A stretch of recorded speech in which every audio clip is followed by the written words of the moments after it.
All right, we're live. What's going on with you? I am. It's been a rough day, to be honest with you. Man. Let's see. Got that fly though.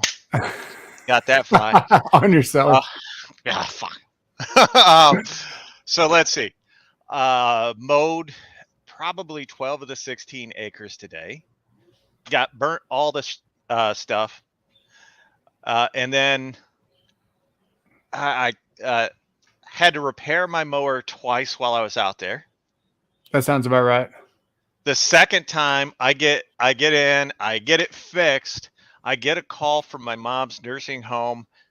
Your mother's got an episode, is what they said. She had the same type of episode as she had 3 months ago, and we're taking her to the emergency room.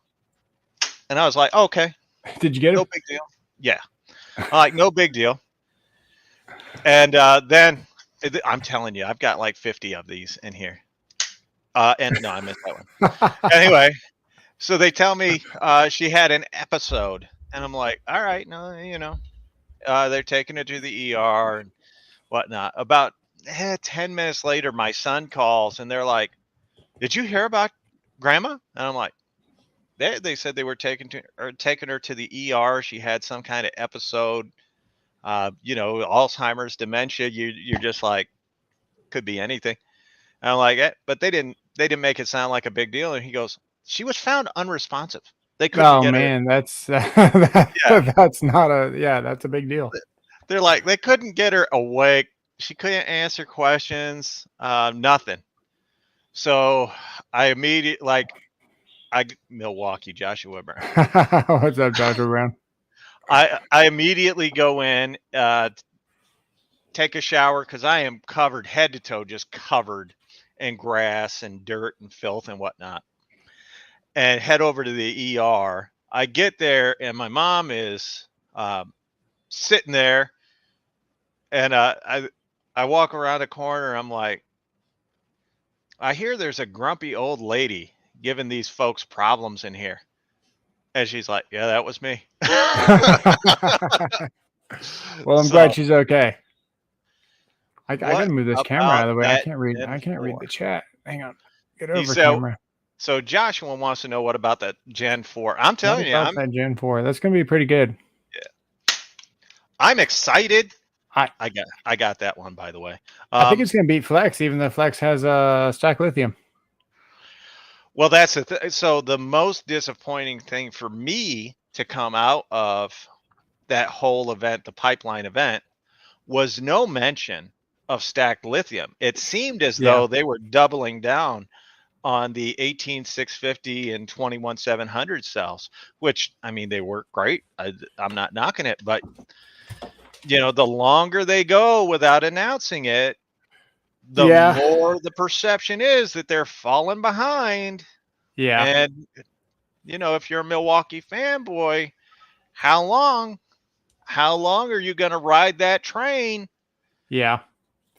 Speaking of Milwaukee fanboy, man, I was probably one of the biggest fanboys. Now I've got the least amount of Milwaukee, but we're slowly getting back to it. I give a lot of things away, man. I help a lot of people out. The other day somebody drove by me. I think I told you were on the phone whenever we were talking. This guy drove by me and he had a donut on, and his donut was flat. And I was like, dude, if your donut is flat, it's like you done hit rock bottom. I followed that dude for about a mile and a half. He pulled into a family-owned service station. He passed a Discount Tire. He passed the Walmart. He passed the Discount Tire. He went across the highway, pulled into a mom and pop service garage, and whatever was in my headliner, dude, I don't know what it was, 40, 50, 60, I don't know what it was. I just grabbed it, just like, got out of the car, and he wasn't sure, like, I was approaching or whatever, and he didn't know what to do, and I was like, man, you need this more than me. And so he at first he looked up at the sky, like, thank the Lord, which is pretty cool. But he's like, where did you come from? Where'd you come from? And I was like, man, I think you need this more than me. And he was like, oh, we're okay. And I was like, man, you're riding on a donut, and his son starts busting out laughing in the back seat. So Well, just that's what it's all about for me, man. Just helping out when I can. I sold my Milwaukee. I had some M12. I had all the M12. I sold a lot of it for probably $200. I gave the reciprocating saw, the impact, a 6.0, 4.0, and the drill driver. And yeah, like I don't know, $200.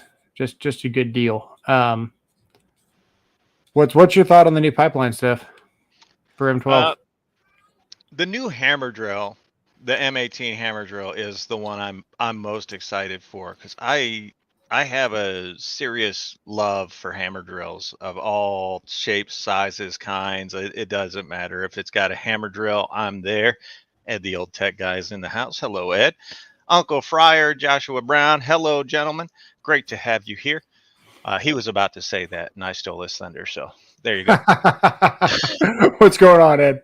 I do like the fact that the new M12 impact driver has the exact same specs as the M18 impact driver. I think that's going to be exciting, because if you can get that much power in a smaller package, I mean, as you know, power in small packages, then as you know, power. I see what you did there.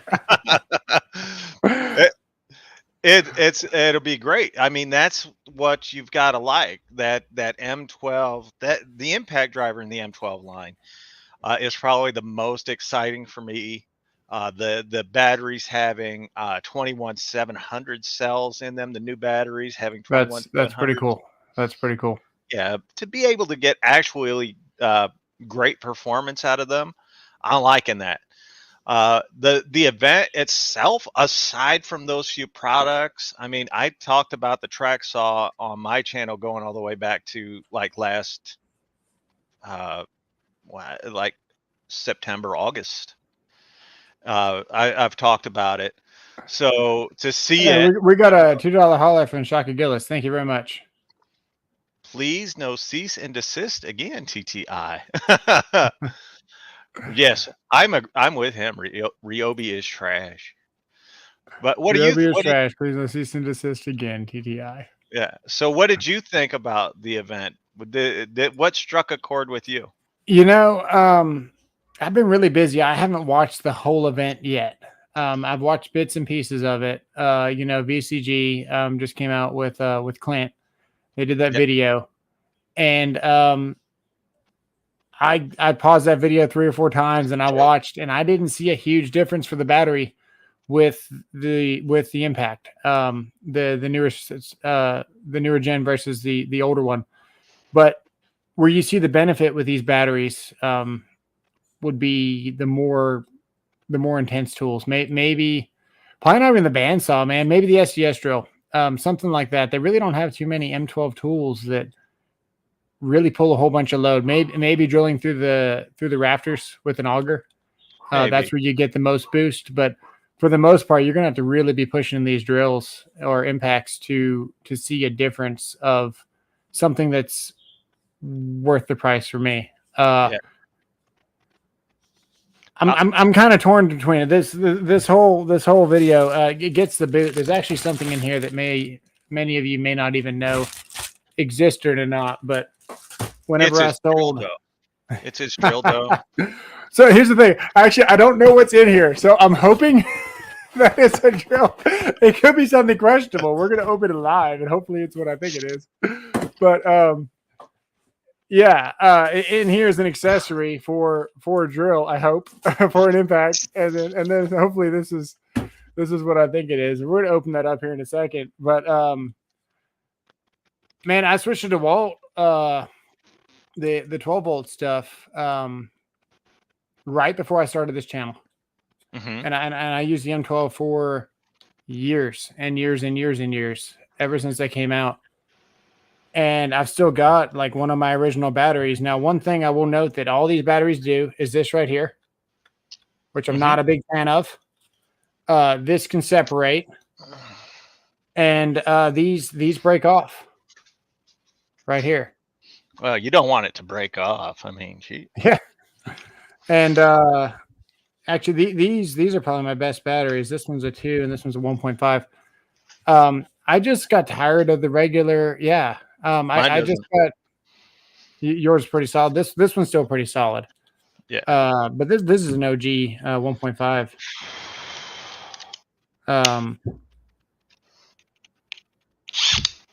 Maybe your larger hands, man. I really got tired of the grip.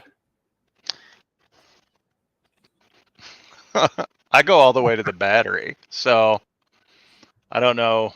Maybe that plays a role into it. Yeah. Let's see here. Recently, I've been using the new Hilti installing steel studs. That would be one of the powder actuated tools, correct? And which one were you using? You're talking about shooting studs to the floor?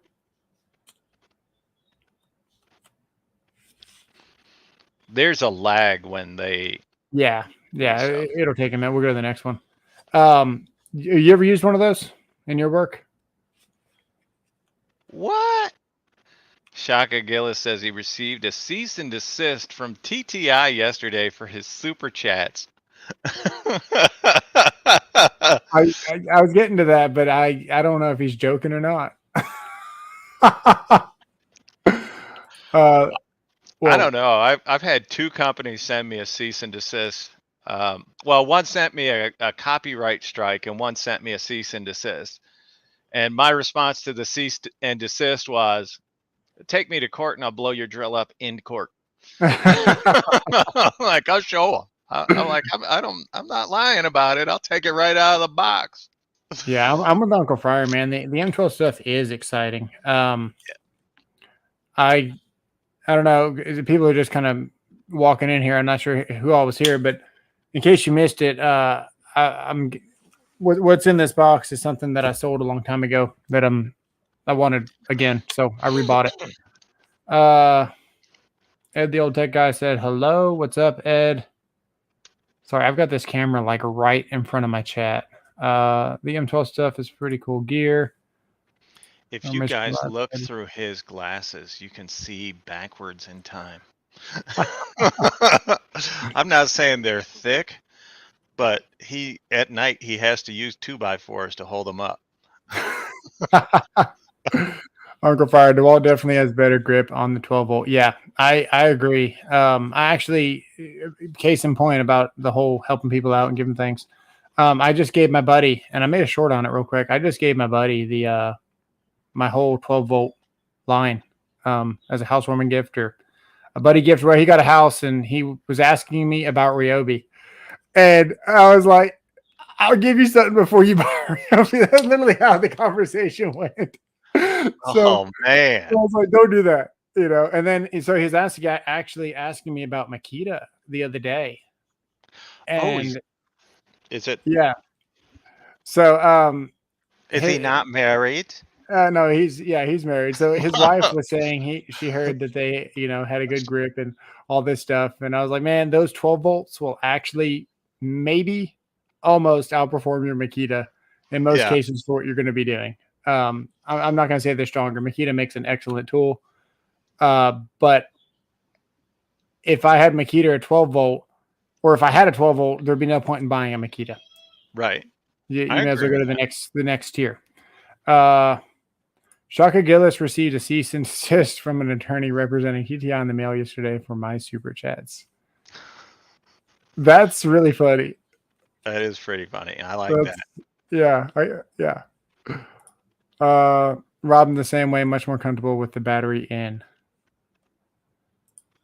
Yeah, Joshua Brown was framing. So he was shooting steel studs into concrete. I've got the DX 157. Is that right? It's got a magazine on it, and you can shoot little nails about this tall through the magazine. Yeah. Or you can do an individual nail, but the loader for the powder is also on a strip, I guess you would, automatic, and I like it. Yeah, trying to dance around not calling it a you know what. I mean, you said shoot. You said powder. You said into. Into. Yeah. Yeah. Demonetized right there. Maybe not. I was looking up into you. Actually, you can say it. I'm sure you get flagged like where you're going to get somewhat audited about it. You can point. You can do all kinds of things. You just can't hold it during a live stream. That would be not good. I'm not saying a word. Yeah. All right. So Josh Brown. Oh, the Neuron. Yeah, he's got the Neuron. Oh, that's cool. So that is a battery powered shoots into concrete. Yeah. He's got the Neuron and your wife's got the moron. Can't argue with that. How easy it says you can see Uranus with those. That's true. I mean, damn. Show him your glasses in the camera real quick. Oh, man. I can see my grandmother's when I pull my glasses off, I feel like my eyes stop focusing on things. Like maybe they just kind of space out. I don't know. I mean, that's what glasses are used for, is to help. I feel like I don't even know what I'm looking at. What does that do? Hang on. Holy. Look, your head got like a third the size. Hang on. There you go. There you go. That's what I see. Damn. That actually helps me see. I can almost read the screen. Damn, son. Yeah, they're pretty nice. By the way, this is my most used product from Harbor Freight. You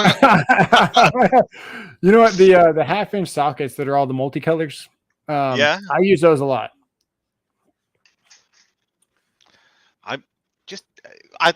You and the rainbow. You want to taste the rainbow this month. I mean, it is the last day of the month, so I get it. Ed, the old tech guy, the battery in the M12 is the biggest issue. I hate the clamping method. It needs to copy the Makita battery style. Yeah, I agree. Yeah, enough said about it. It's a dead horse at this point. But yeah, absolutely cannot stand the grip or the battery, or that the seam of the tool and the battery is in the same section of palm when you grip. It's just terrible. Doesn't bother me a bit. Not a How bit. is he says, what are they doing to those 18650s to make them hotter? So the 18650s that they put into the current M12s, they're going to have 21700s, which is why you're noticing more of a half amp hour or an in-between amp hour from what they're traditionally doing. That just tells you that they're using bigger cells. I think the new one is a standard 3 amp, or a 3 amp hour is the one they introduced. And that just tells you that they have 21700 cells in there. So is it exciting?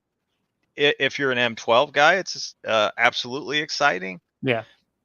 For me, 12 volt tools don't move the needle one way or another. The overnight, at any point, DeWalt could just introduce a power stack 12 volt whenever they want to, and it would give the tools so much more power.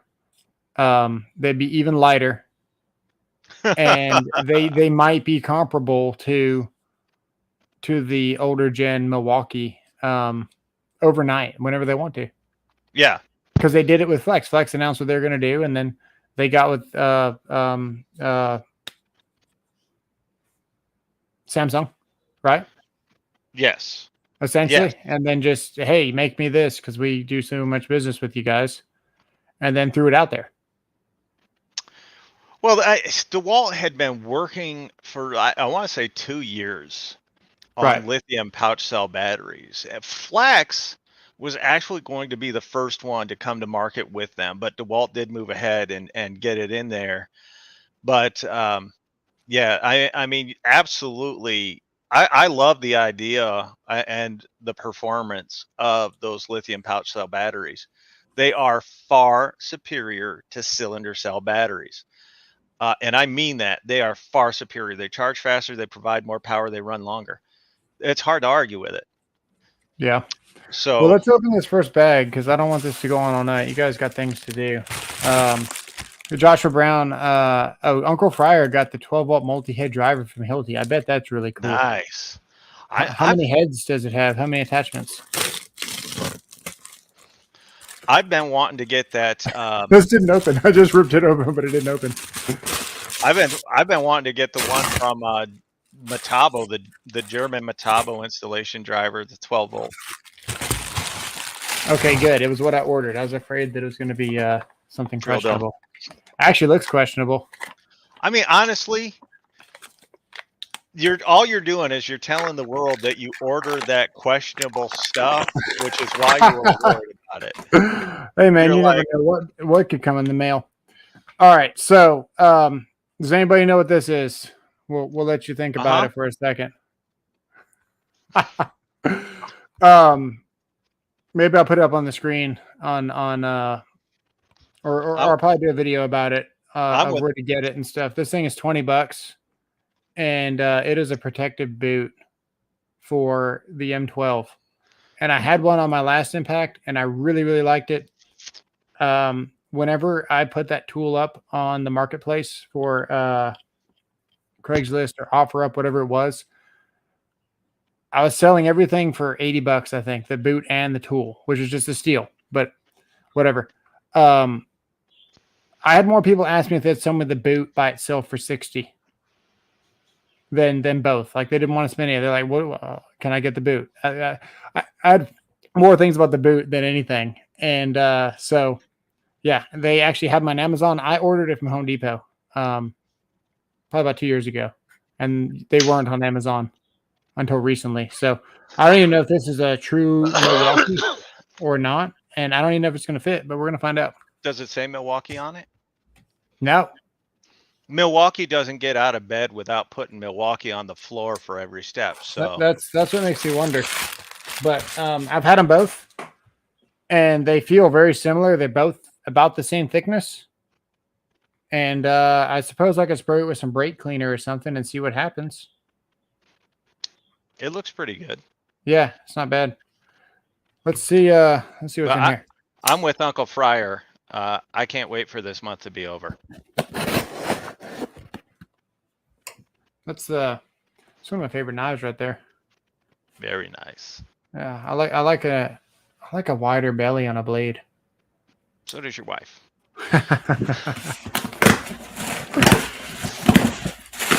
That's probably loud.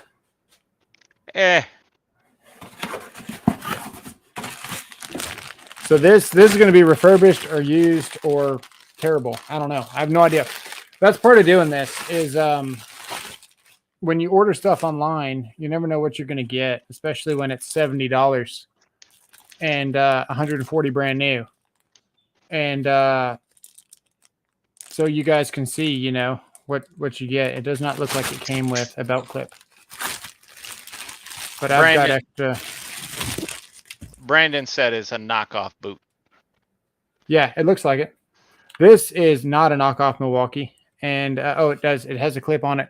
The last couple of Milwaukee tools that I bought, the impact driver and the 2804, have both had this installed on it.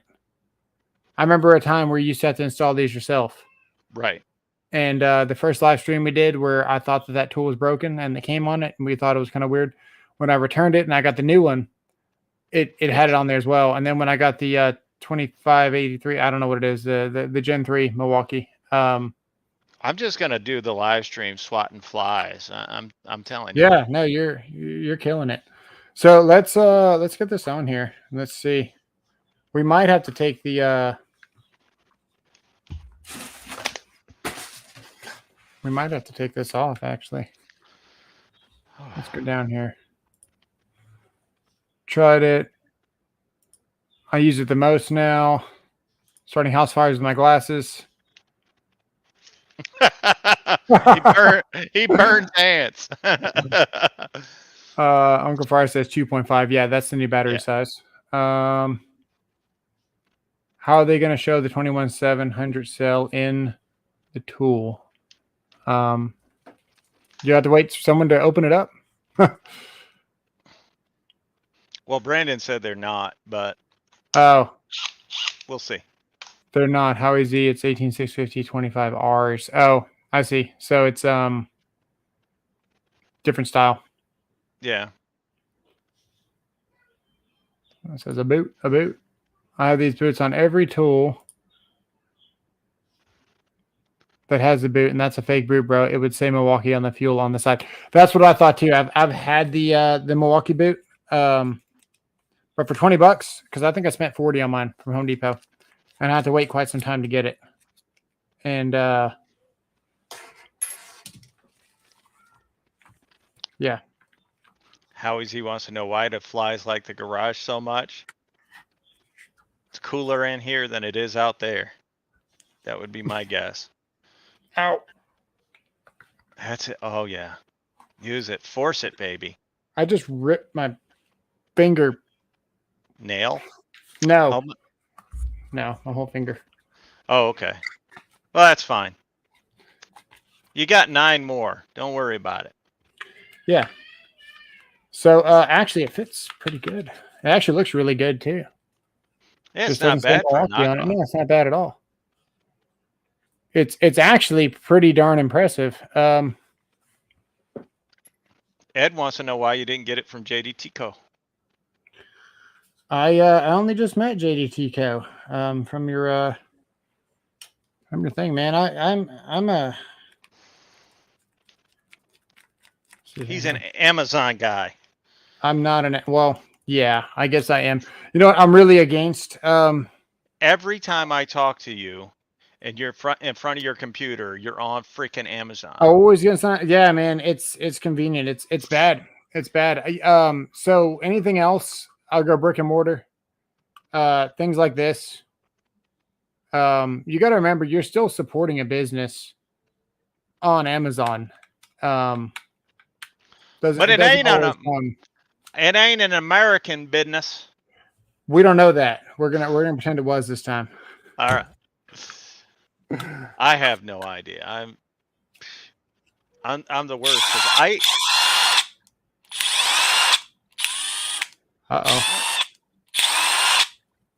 Oh, that's the battery's dead. I was gonna say, why does it sound like crap? There we go. Yeah, I was like, we're at speed 3. Nice.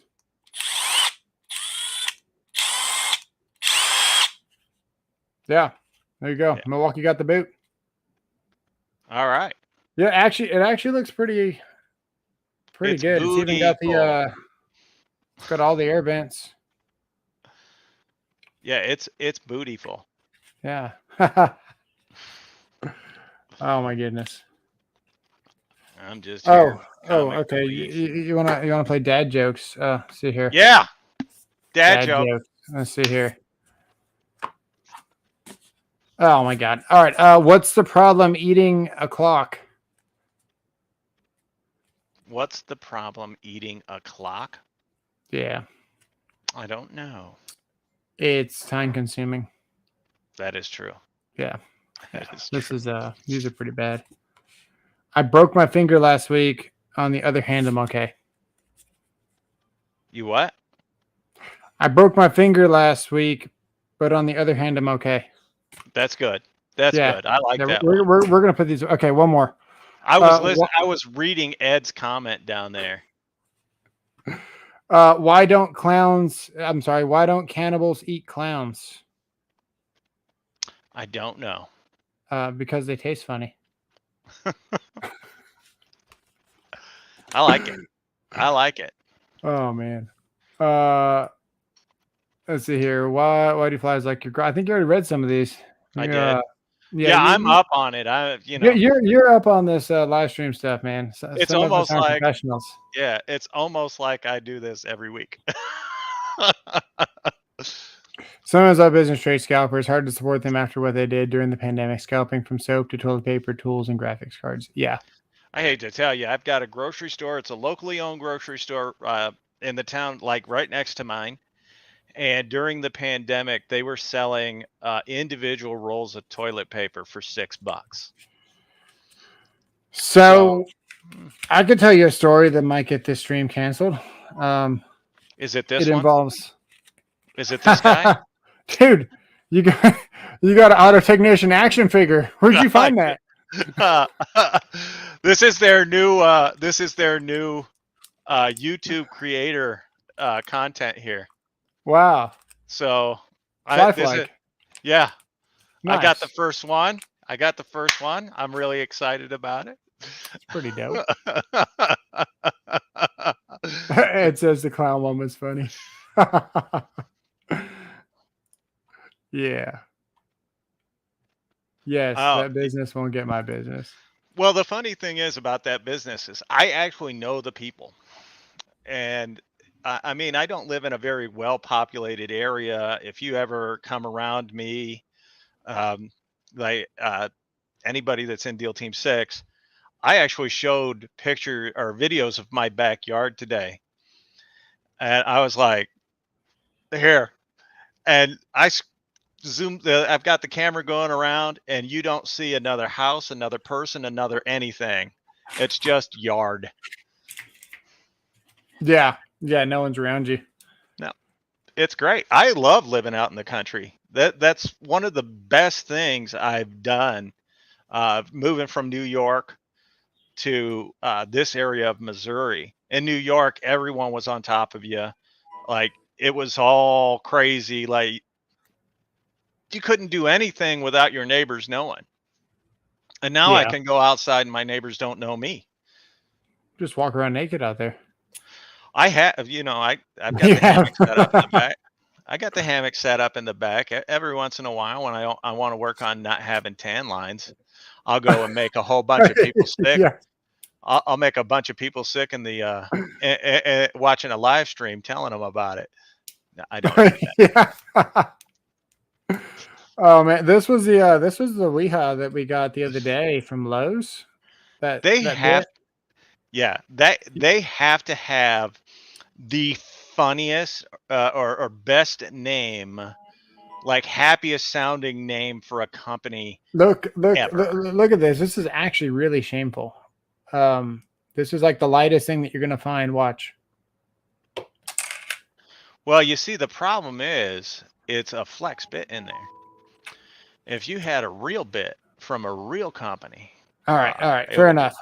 Hang on. We'll put a real DeWalt on there. I said a real company. Where's the on the cheap flex bit. It actually holds fair.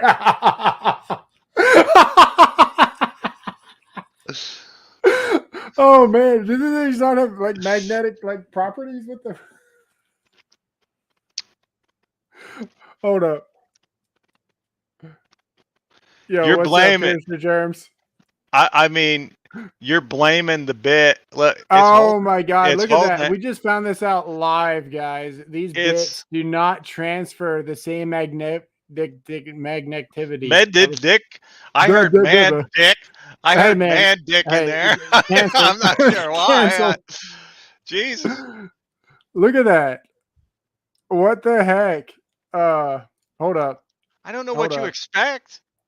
What, you want neodymium magnets in there? Hey, look, these things, they just don't look. You can't. All I saw was the DeWalt held better than the Flex. That's what I'm saying. It does. Look, Pierce the Germ said, "I'm horny for tools, baby. Let's go." I love it. You found the right spot. What's going on, man? You got to see him playing with his little bit. So, are you having fun over there? I am. Wait, look. I got a little magnetic bit holder from Walmart.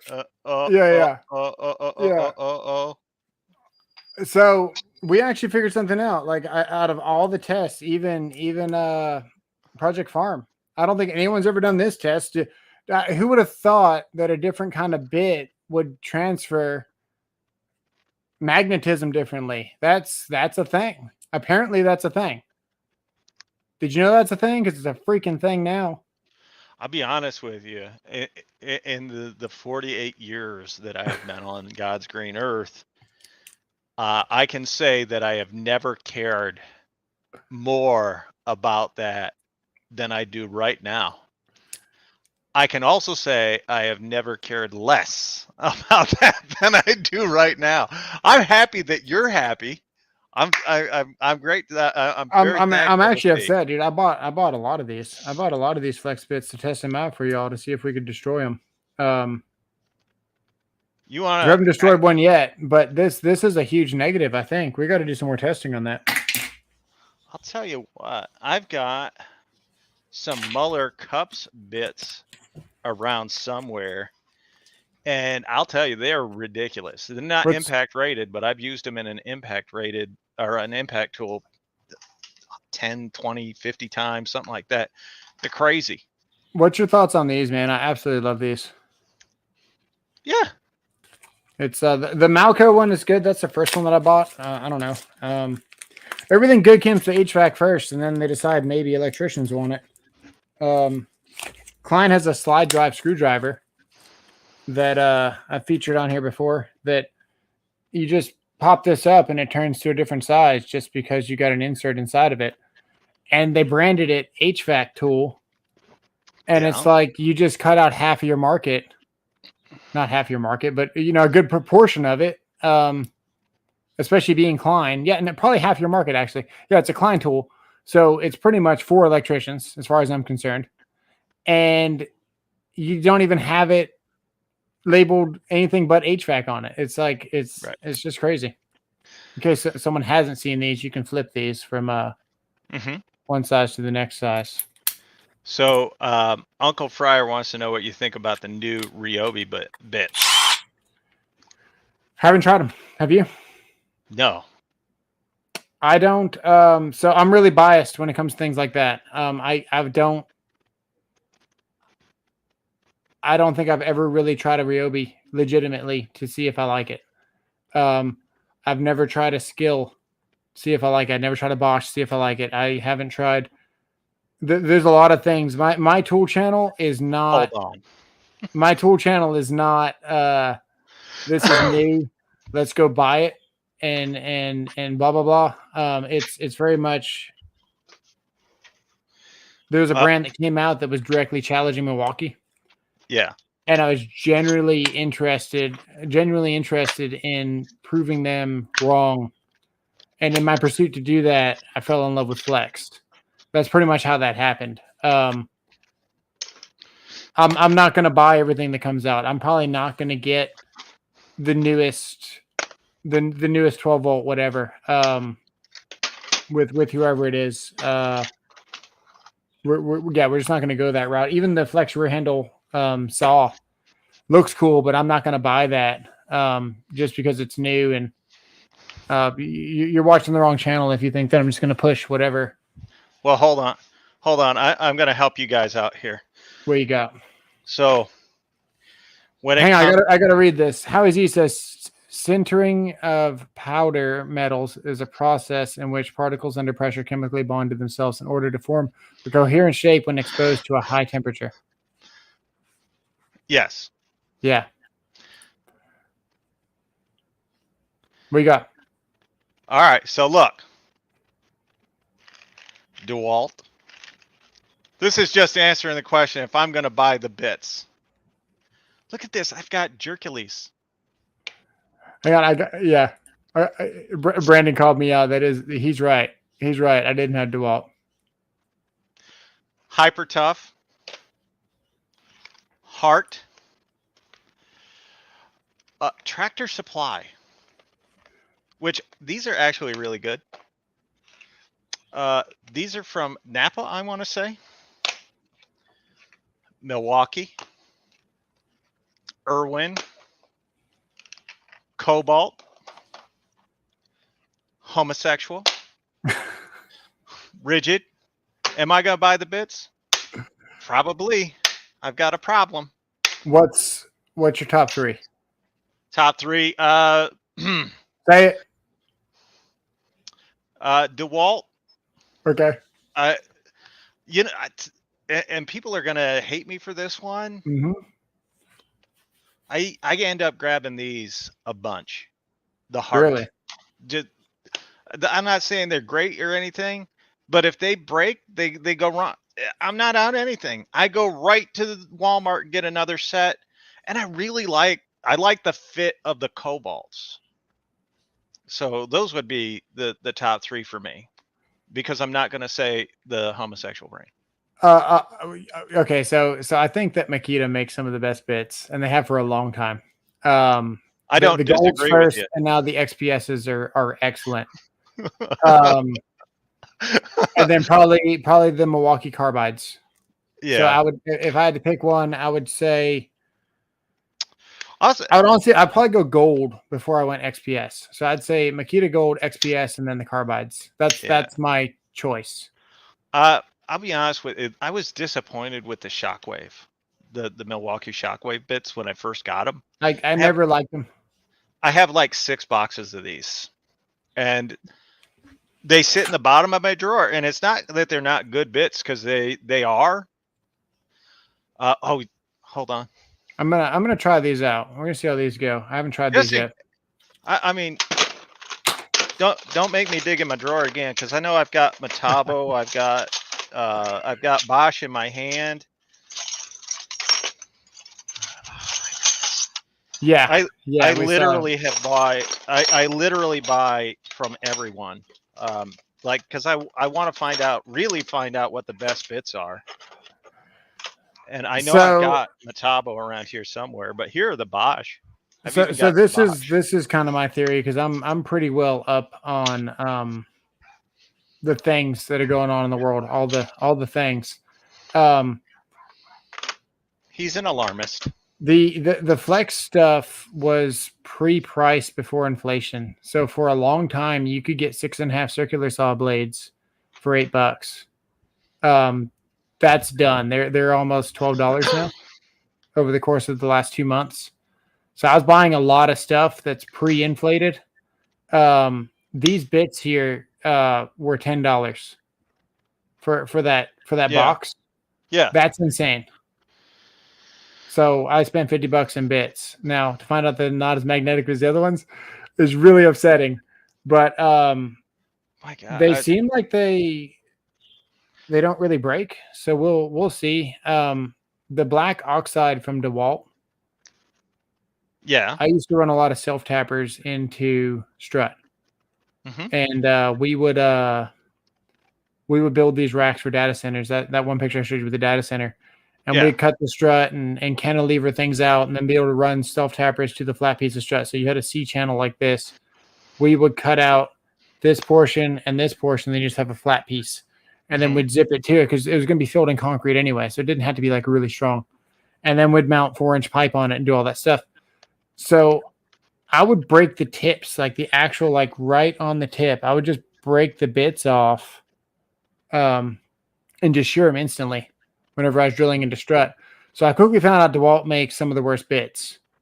And about that time, that's when Makita was coming out with their golds and stuff. So I've stuck with what I know works. What you got there? My sister. My sister's calling me about my mother. And do not disturb is on. Sorry. No, so I counted it up one day, and I honestly want to say I've got probably 22 different brands of bits. Wow. Literally, like if they make a bit, I'm probably gonna buy it at some time. But I've not been in a hurry to buy Flex. I have never been in a hurry to buy Ryobi. I know VCG did some interesting testing with it, and it made it look really good. The Ryobis, and don't forget Jamie True, where the Ryobi bits looked really good. Have you guys? Let me ask you guys down in the comment section. Just leave it over there. Have you guys noticed? And maybe it's just me because I haven't been watching very much of VCG lately, but I did watch one of their videos today. Does Vince look a little, and I'm not knocking it, does he look a little heavier? I wasn't looking. I don't know.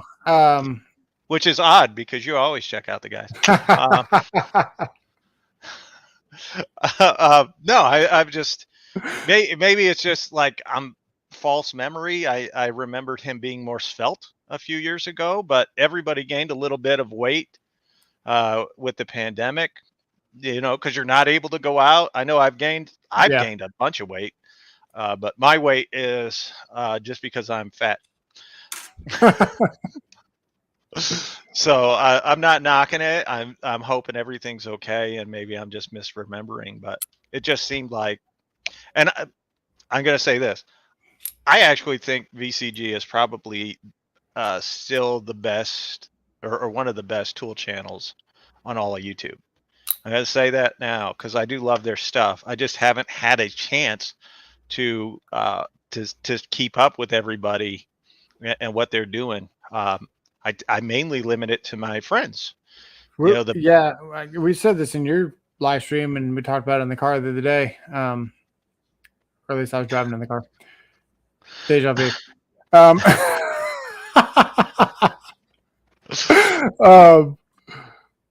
You consume less YouTube now that you make content. It's like, I watch way less YouTube than I ever did now. I will say this: before I started a channel, I would go down in my garage and I would test out drills and impacts and do all that stuff, and that was no camera, no nothing.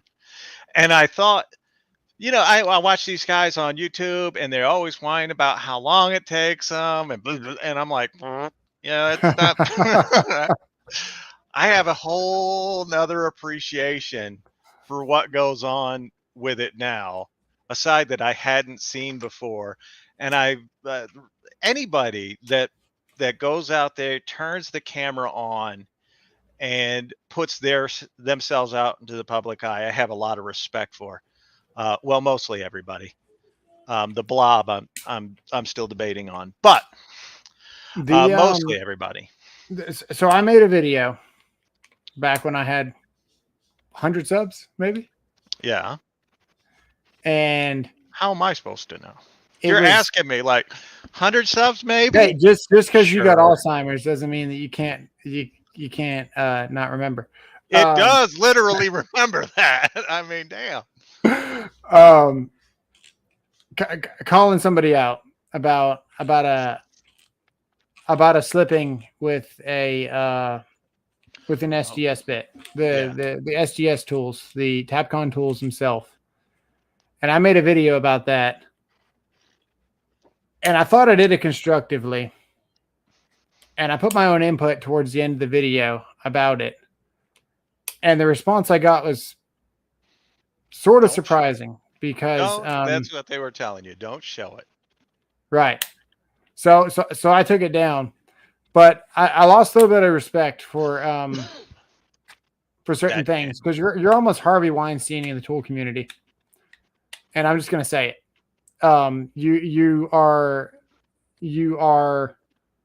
controlling the narrative when you know that it's fake, just because you're powerful. So essentially, there's no different in what goes on in the real world versus what goes on YouTube. And just because you've got this following or whatever it is, and there's a bunch of comments that say no, that in fact that doesn't slip. That's all one piece. And I've been in the field for years. Mm-hmm. And watching that video, I actually thought that those Tapcon tools slipped. I actually legitimately thought, like, I was certain. I was like, oh, these things slip. That's awesome. But also,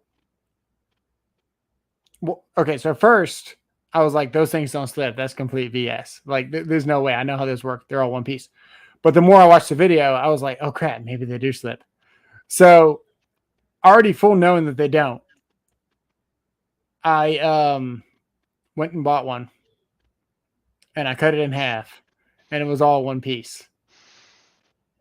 So I told my buddy, who we've been in the field together for ages now, and he was like, no, they don't slip, And I was like, no. He seems to think they do, and he was like, or I said that backwards. I was like, they don't slip, they're all one piece. I said, watch this video though, because it's super misleading. And what was happening was the SDS drill was having the anti-kickback where it just starts slipping and clicking. See you later, Renegades. And this veteran in the field, after watching that video, was also convinced that they slipped. And then that's when I was like, all right, making a video about it, you know? And it's like the blowback that I got from it, though, was surprising. Well, here's what I'm going to say to you about that. So those bigger channels, first of all, I enjoy watching smaller channels more because I feel like they're doing it for the love of the tool, maybe the love of what's going on. And by the way, Howie, I've got a better imagination than you. It's just some of those people I don't want to imagine. Anyway, so I think I get better, more accurate information from a smaller channel, because those guys, and I know because I'm a small channel, constantly worry about what the content that I'm making, whether it's accurate, whether it's good or whatever. Some of those bigger channels, they have other people that are doing all of it, where they show up and they're just like, okay, where's the script and let me read. Right.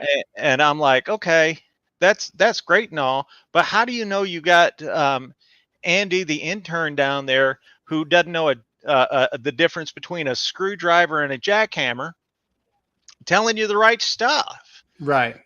You know, so the bigger channels that are reaching out to the smaller channels and saying, well, don't do this, don't do that.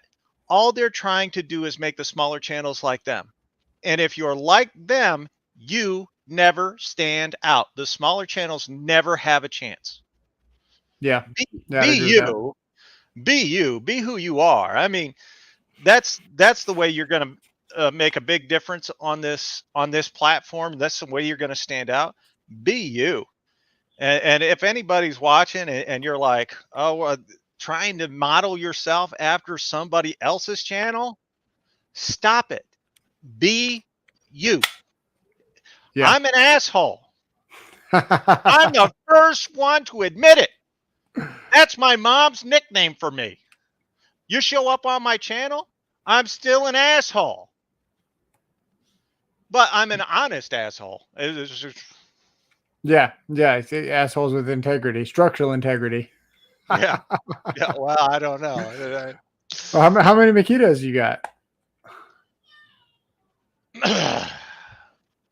I don't know. Hey, this Sunday, tune in. We're going to give away some Makita tools, so I don't have to answer this question anymore. It looks like we got 15 here. In case you're wondering what this was about, I purchased another M12, and I got this boot. And if you've never seen this boot, it's really nice. It's not the true Milwaukee one, as Brandon T pointed out. It would say, I think it says Fuel on the side, or Milwaukee. I've owned it before. I've had the real one, and now I've had the fake one, and I can tell you right now they are pretty similar, if not the same thing. The fit and finish is the exact same. It provides the same amount of protection. It just doesn't say Milwaukee on it. Yeah. And then we got this driver for $70. Yeah. Every time you do that. Is that loud? My ear, yeah. Does that make your ears bleed? My bad, bro. Uncle Fryer and Ed are going to have a fist fight after the live stream to see who gets my Makita tools. I'll be honest with you. You guys might not want them. I have an XDT13 impact driver, and I have I want your 13. Two of the subcompacts. I've got the drill driver, the impact driver, the subcompact. And yeah. I cannot hold any of them. They're extremely uncomfortable for me. Yeah. I got to be like a ninja with that fly.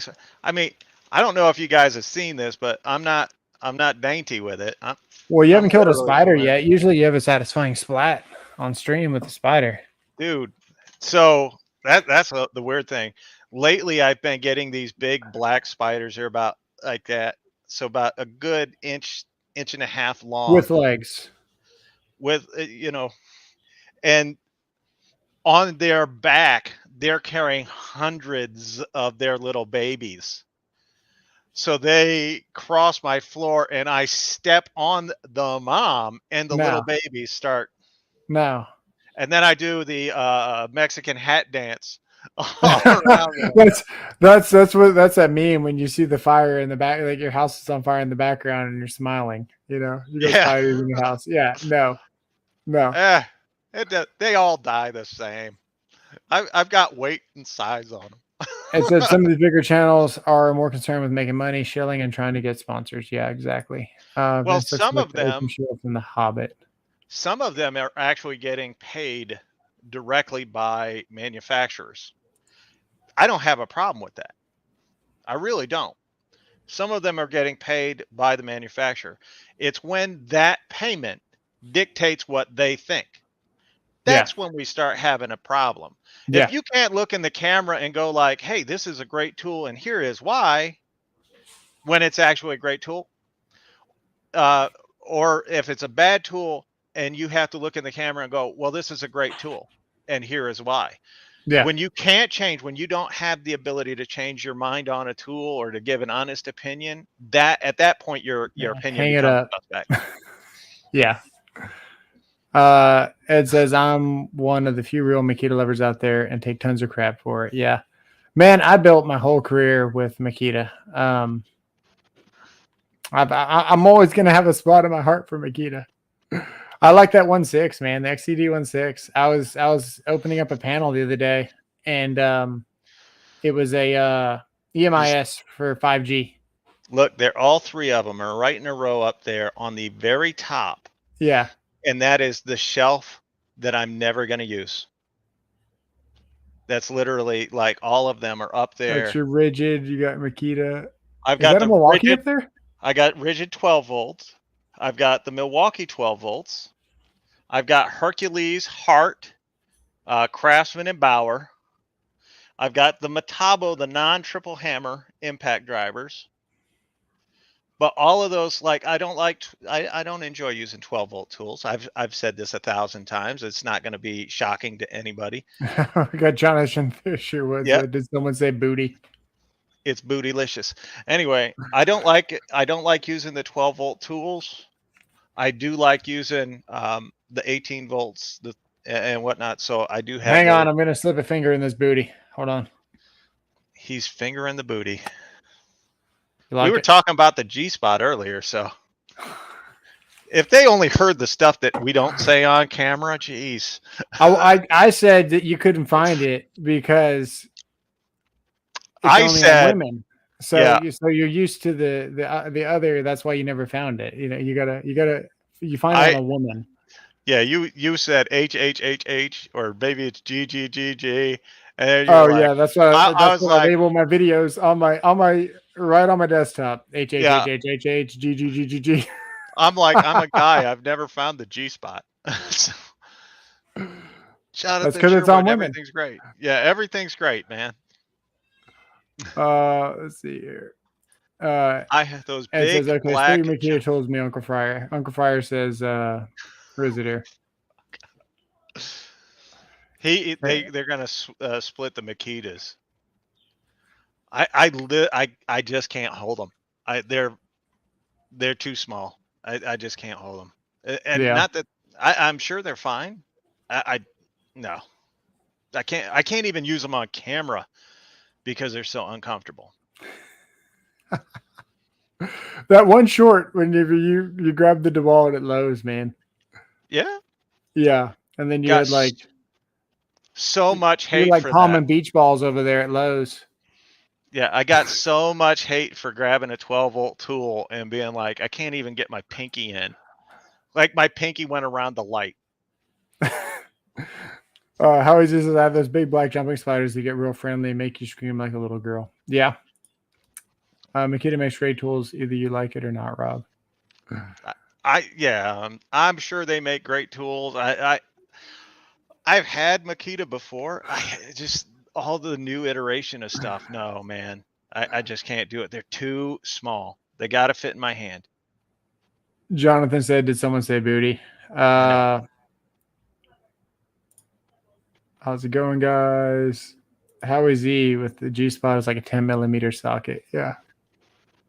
Yeah, no man's finding it. You call your wife and ask her, "Where's my 10 millimeter? Where's that other thing? Where's that other thing? I've heard of it." Oh, try the 40 volt. What's on? I was looking at their website today, and it's like they literally have at least 6 of every tool. Yep. Not the 40, but the 18. It's kind of ridiculous. And then they come up with 40. They go from 18. Then they got the dual 36, which works really well. And then they just go straight to 40. I have a feeling that they're going to come out with some stacked lithium and really shake up the competition. Wait a minute. Makita coming out with stack or pouch cell batteries. That'd be awesome. When they haven't even figured out how to do 21700. They're going to skip the 21700. I come on. I don't know, man. They're always waiting and sleeping. Makita's best idea lately is we'll just make it bigger. Yeah. I don't know. For me, it really didn't. It didn't even really make me interested in a whole nother platform. The 36 was awesome. You already owned 18s. This 2 batteries, double the weight. Okay, Milwaukee starting to do the same thing with their vacuums and some other stuff. But you didn't get double the power. And the vacuums are one thing because you're not carrying a vacuum for the most part. You're setting it. But some of the tools that Makita's making with 36 volts, the circ saw with 2 batteries, for me, one of the biggest things that you have going for you in the field is looking for tools that are lighter weight that produce power. A tool that uses 2 batteries that's already at the same weight or higher than your competition, and you're not getting an appreciable performance increase. Yeah, that's the thing. It wasn't a huge jump. The 36 was awesome. You got to realize how long the 36 has been out for. I read that too.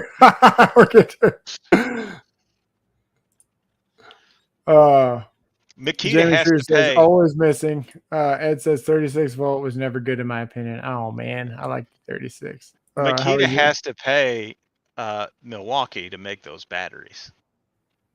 So the 217s, the 18650s, even any of that, they have to pay TTI a royalty.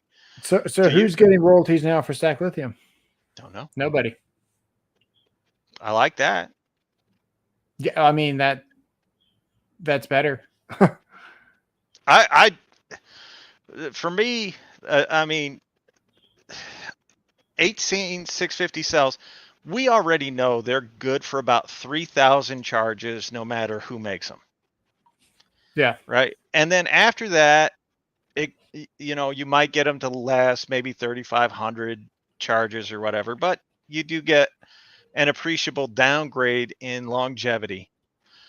That's just the way it is with everybody. It's Milwaukee, it's DeWalt, Makita, everybody. They're all the same because they're all basically getting the batteries from Samsung. They're paying for the tech from TTI. So they're all relatively the same. So it's interesting though, because Makita LTX came out before Milwaukee. Mm-hmm. Well, Milwaukee had the patents in place. But they had the patent before, because DeWalt was NiCad. Yep. And then there's 3 or 4 years where Makita was the absolute best you could get. Mm-hmm. Milwaukee was still running NiCad trash. Well, they had the hacksaw. They had the hatchet. And you could put the NiCad on either side of the tool, depending on where you wanted your weight ratio. And you could switch the saw blade around, and it was a really compact, foldable, reciprocating saw, one-handed. And they were rocking the NiCads. And then for a while, they had a They had a 26 or 20. They had a 28. They had an M28. Yeah. That came out around the same time as M18. And that went. I've been trying to find it. I can't find any. And well, the newer the tech gets, how did they get the how did Makita build that all first? Had the first lithium ion, and they pay Milwaukee. Mm-hmm. Did Rigid have 18650s? You know what? Were they in the background somewhere? Because I've never looked at a Rigid the way you look at a Rigid. They just don't do anything for me. So right up until their Gen 4X, which was about 7 years ago, Rigid was running NiCads. Once they started going into that Gen 5X, the Gen 4X to Gen 5X, then it started that conversion over to the lithium ion cells. So I mean it's all great. I don't know. I know that Milwaukee has the patent, so everyone that puts 18650 cells into their batteries pay Milwaukee, TTI. You notice that like almost all the freaking DeWalt batteries are on sale right now. They're like practically giving away with all their kits. It's like take this 4, take this 2, take 2 2s, take a 4, and take a or whatever it is. It's like $200 for freaking 5 batteries right now with a tool or something crazy. Yeah, Milwaukee's doing the same thing. 2 6s with a tool. Yeah. They 3 5s. They and kits now. Yeah, everyone's dumping that old tech. But that's it. Like we don't run NiCads anymore. And the funny thing is, you can still find them. Like especially on Amazon, you can still find companies that are rocking NiCad. Yeah. I don't buy those tools, by the way. But you can still find them. But the further and further we go, the more you have to keep up with the battery. When Makita came out and with their where there was the longer batteries and it went inside the handle. Oh, that was revolutionary. Guys in the field were starting to use it. Yep. Makita kind of got to that mountaintop, and they said, "We're good. We're going to rest right here." Just like DeWalt did with NiCad. Yeah, everybody expects that next month, next year, or next week, or whatever. Well, we're gonna jump on that rocket cycle again. But we have seen now Makita get passed up 18650s.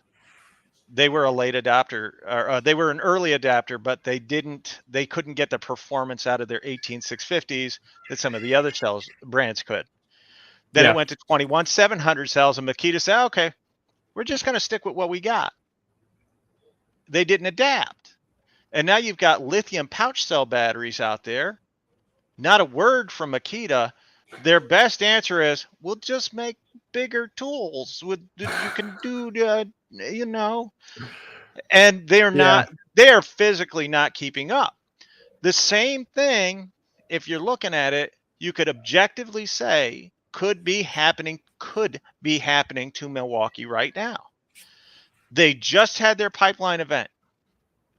They did not talk about lithium pouch cell batteries at all. Yeah.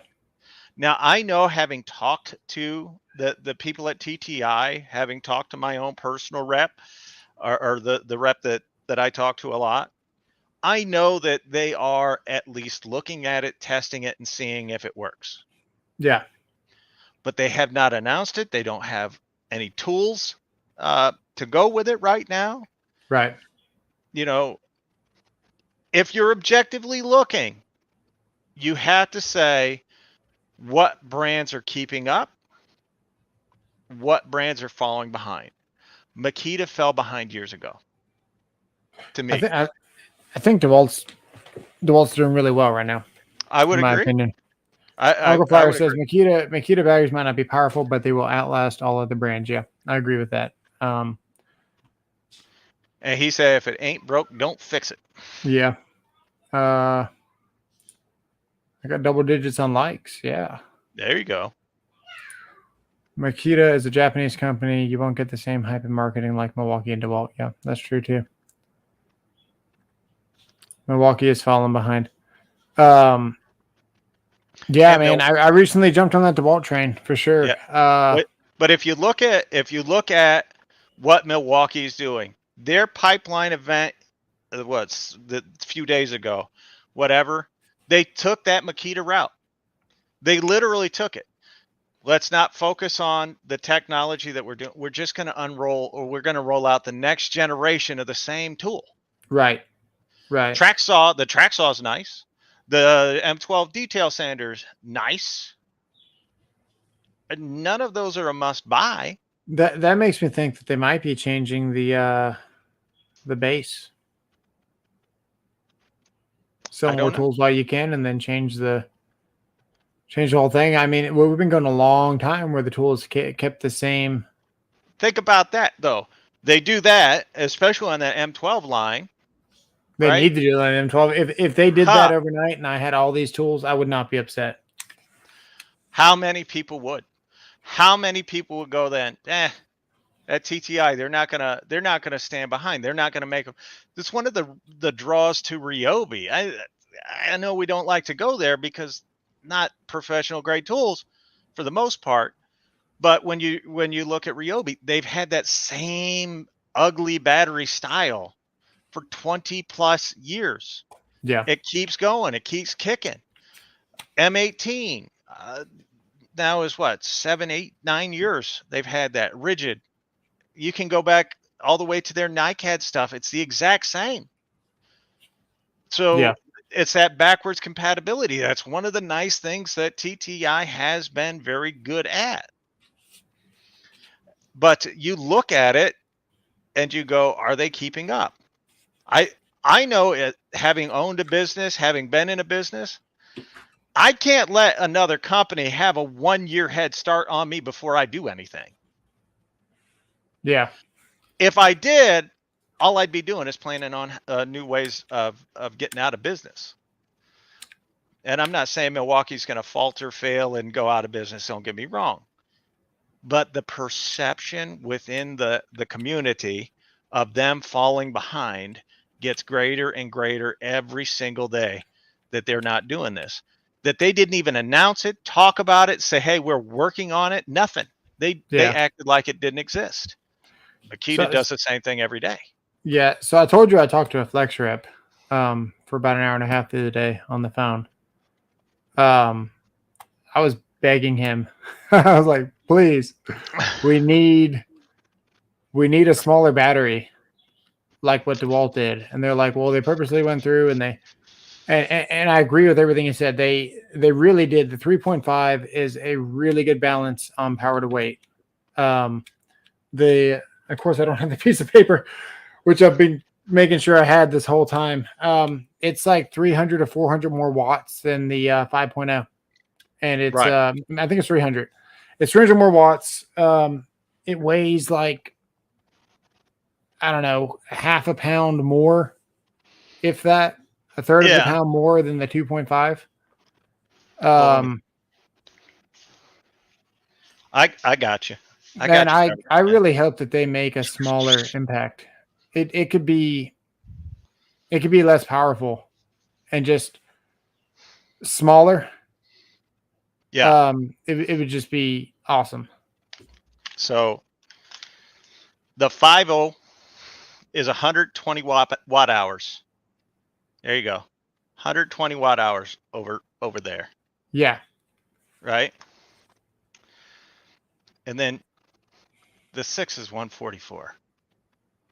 Yeah. It's all right. The camera will focus sooner or later. Yeah, but man, that thing is so big though. Turn on the side, it's so big. I returned mine. This is a Big Mac right here. That is huge. I don't know. Yeah, I mean it's still smaller than the the 8. It's almost the same size. It's lighter, but it's still, man. They got to get like a 2.1, 2.2, something smaller. The 3.0 HO Milwaukee versus 3.5 flex is like neck and neck right now. And what I like about that is that whenever the 2.5 was only available for the flex and the 3.0 HO was from Milwaukee, nobody said a word. And it was like, that's completely fair. Mm-hmm. And now you got a 3.5 versus a 3.0. And in the comments, like, oh, you can't run a 3.5 or 3.0. It's like, wait a second, where were you when I was running a 2.5 versus a 3.0? You know? But oh, there you go. All the BS aside, man, the Milwaukee's really impressive. It's been out for a long time. If you bought that tool, was it 3 years old now? Is it? I think it's older than that, but I could be wrong. If you bought, I mean, you had the, I mean, just 4 years old according to the pipeline, 2018, 2022. Yeah, that's. I mean, it's impressive. There's no doubt about it. I'm telling you now, if I were still in the professional world and I had to go with any brand, it would be Milwaukee hands down. I've said that countless times. Like I do like Milwaukee. I enjoy them. They're the perfect power to weight ratio for me. They're not as fatiguing as say a Flex or a DeWalt. For those two to get the same type of power, they had to go much bigger than the Milwaukee. I'm not knocking Milwaukee. I'm saying, yeah, you're sleeping. And it's not just a 1.7. They've announced additional size batteries. Flex has already come out with what? 3 different size lithium pouch cell batteries? Yeah. My dogs are loud, sorry. That's all right. Hey, get on the bed. On the bed. Go.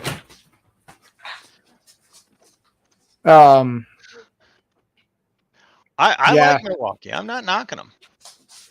The that Flex 2.5 I think is the best bang for your buck right now. You can get it for $80, 2.5.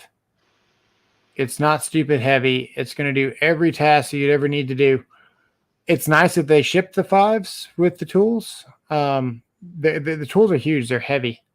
The 2.5s and now the 3.5s is a really welcome addition. They need a smaller battery. They need a smaller impact. They do. The guy explained to me the 24-volt tools are just bigger. The motors are bigger. Everything's just slightly bigger. It's hard to make a tool smaller. Yeah, you're doing curls right now. Yeah, I'm working on the biceps right now. I'm working on my peaks. Yeah, Uncle Brian says I'm most excited about the high output M12 batteries. I don't blame you. Yeah. I didn't see that big of a difference though. I want to see a bigger difference. They ran a fairly long lag. It had a 3/8 head on it, I know, and it looked like it was at least 5/16 inch in diameter, probably 6 inches long would be my guess. And I rewound that video 3 or 4 times, and it was like that much difference versus the new style. So maybe I'm more demanding tools like the recip, but for me this is a pretty good power to weight ratio. The size and everything. I just don't like the grip, but I've decided that I do like this tool, so I rebought it. And for anyone just getting in here, this is the boot that we're talking about. So this is the boot for this tool. It's $20 on Amazon, and it's not a true Milwaukee. And then I got this actual Milwaukee driver, the Gen 2. Yeah, Gen 2. For $70. Probably refurbished, who knows.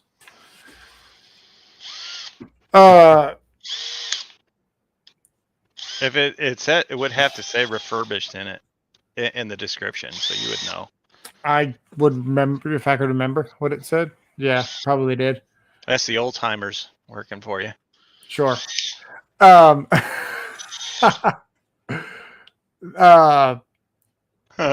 Their one-handed recip is the same size as their 18-volt recip. Yeah.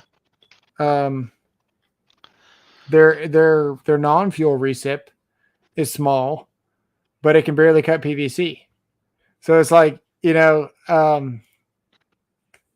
I don't know, man. Everyone's just doing it wrong. They need to hire some tool guys to like get in there and tell them what they need. Just across the board everywhere. DeWalt's been doing pretty good. I can just see a gas powered impact driver coming out with a 25cc motor on that sucker. Torque test channel. Yeah. Yeah.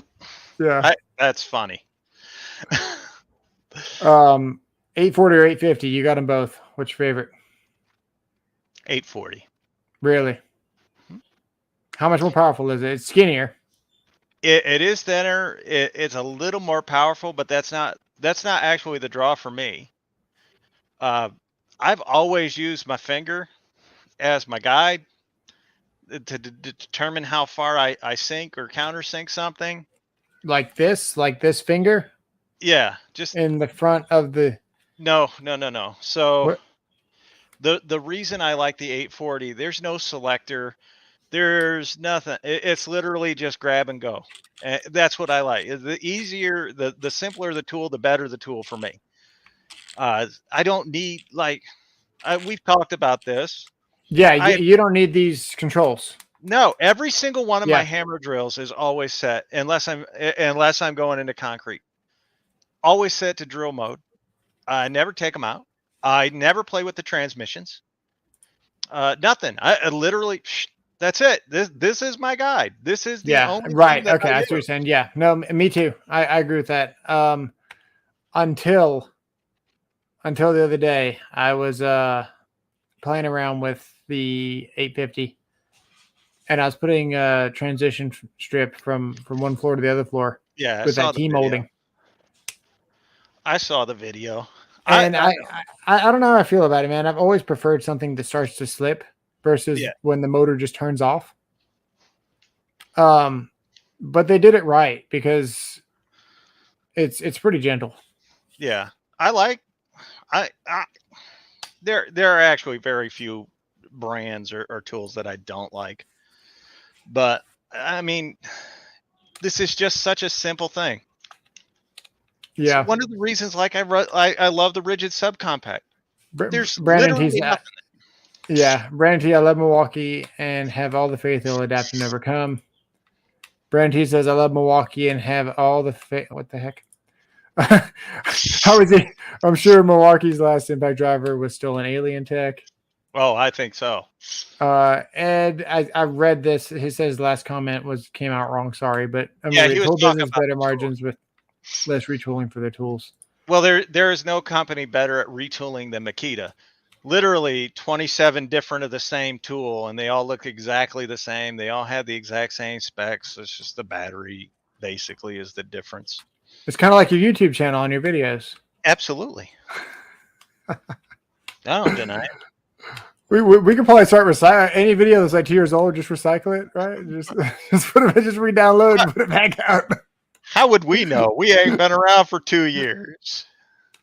It's been what? It's been what? Yeah, exactly. Brandon T, bro, just because you make 1.7 amp battery, you're not light years away. Milwaukee has been working on power cells for over 2 years. 2023. Watch what I'm telling you. Okay. I'm gonna tell you. First of all, I've been talking about that for a while, but that 1.7 pouch cell battery from the Power Stack battery from DeWalt is the best battery, bar none, manufacturer, bar none on the market. That it gives you the best power to weight ratio of any of them. And I agree or disagree. So this is going to sound really shilly. I was talking to the Flex guy. Yeah. This is directly from a rep, so take it as you will, whatever. It's I'm just Flex tactics. The Stack Lithium. I had my piece of paper here. Let me see if I can find it real quick. Hang on. All right, you go look for it. Easy to use right there. That is not what I thought that was. I give up already. 8% or 10% is the maximum swellage. So as the battery gets used, it swells a little bit. Because I asked him, I said, man, I'm just going to take a battery apart and make my own 2.0 or whatever.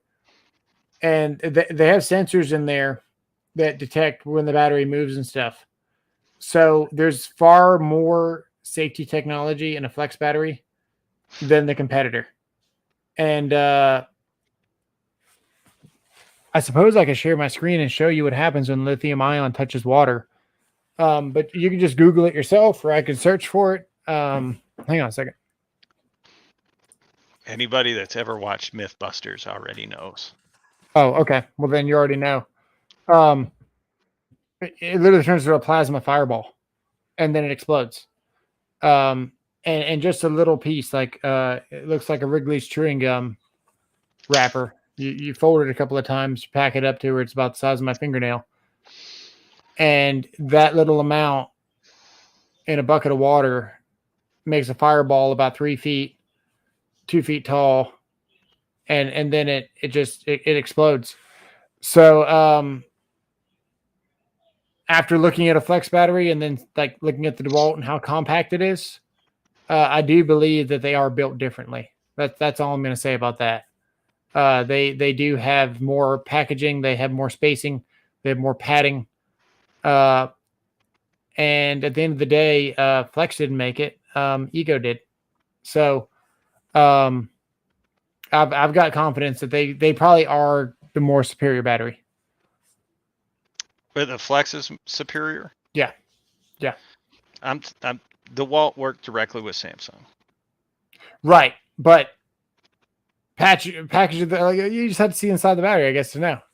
I guess. Yeah. Let's go here. Milwaukee said next year for the pouch pipeline. Okay. Did they? I didn't watch it, so I don't know. I didn't watch the whole thing. I caught snippets of it. I've had a busy. That's all I caught. Mentally busy week. I'm not busy, just busy.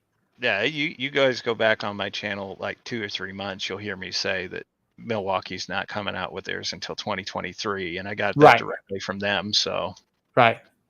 But the fact that, like, again, they're going to be waiting over a year, because I think DeWalt had theirs on market or they announced it in November, December.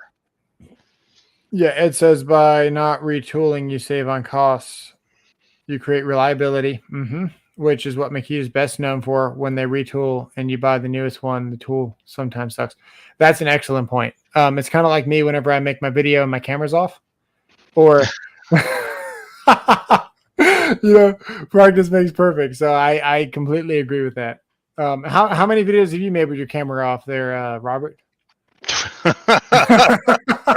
Your microphone's off, or you finally you're out there for an hour sweating. You shot the whole freaking thing. You built the whole thing and put all the screws in it, and you can't even get the lag bolts out because they're so sunk. And then you load it up on your computer, and your freaking lens cap or the microphone, or it just sounds awful, and you're just like, awesome, today is a good day. I did one yesterday and didn't even remember to turn the computer on to record it. And I was like, forget this. I'm good for the day. Yeah, I'm good for the day. It does happen a lot. But the thing is, most of the time when it happens to me, and I can only speak for myself, but most of the time when it happens to me is because I'm not confident in either the testing or whatever. Like, I got to see how it plays out first. Like with a new tool or whatever, I try to test every single tool that I buy before I ever turn the camera on, before I ever try it. I think it's fun to not. Yeah. I want to be there for the journey with you guys. You don't, but I'll tell you this. There's a reason why I've only had that Ryobi in one video. And that was the last tool that I put on without testing it first. And it was just, it was inconsistent. I remember watching it. It was the most inconsistent thing I think I've ever seen. I was like, this tool, like, get this fucking thing out of my hands. I hate it. Nice. Was such a piece of fucking garbage. And had I tested it before, I did the video, it would just be sitting there and I'd never make a video on it. I'd never make a video on it. It's just absolute garbage. Your live stream 2 nights ago, two live streams ago, I was running the DeWalt, the 907. And my 907 was strong enough to break the chuck off of it and shear the screw. 709. 709. 709. And so I was holding a 907 today, actually, I think. That's the bigger one, right? The 20? I don't know. I don't remember anymore. Me either.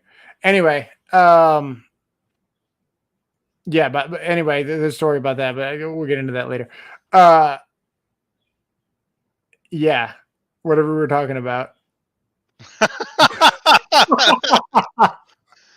You tested yours. Yours couldn't do. Yeah, no, it did. It broke it off. It sheared the screw in half. Like it like the chuck left the drill and stayed on the bit, and it sunk a 3/4 inch, 18-inch auger all the way.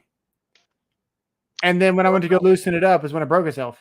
Yeah. And then on my live stream or your live stream, it wouldn't even drive a freaking 1.25-inch spade. And yours like getting it all done. And it's like, oh, you just don't know how to run a tool. And it's like, oh, yeah, no, clearly that's what's it's definitely not, this new tool that I've got. So I think I got a bad one, which I guess is a thing. I mean, you just keep saying I got a bad one. You must have got a bad Milwaukee. You got a Milwaukee. You got a bad this. You got a bad this. I tested that. I've had actually two. I've had two that were bad, and one I purposely, I knew it was bad.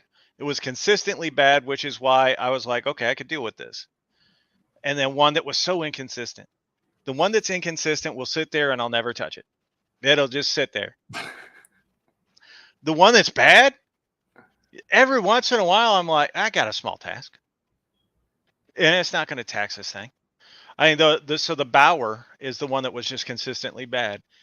And on the video, like you can literally see pieces of the fan inside flying out of the tool as I was blowing it up in under 5 minutes. And I gotta go through some of these comments. Hang on. Right. We got Tool Out SS. What's up, man? He's been here for about 5 minutes, and yeah, we're just getting down to it. Llama Llama's here. Llama Llama, where have you been? He says Jonathan Sherwood is a llama and wolf. I think that means they're together now. Always watching, just not chatting much. Makita, huh? Yeah. Pride. You mad at us, Llama? Wait. No, never. How easy. Except for that time we left the llama gate closed. Oh, man, my phone keyboard really misspells words. Yeah, mine too. We might be disappointed about the batteries. Who knows? Fat fingers, Ed.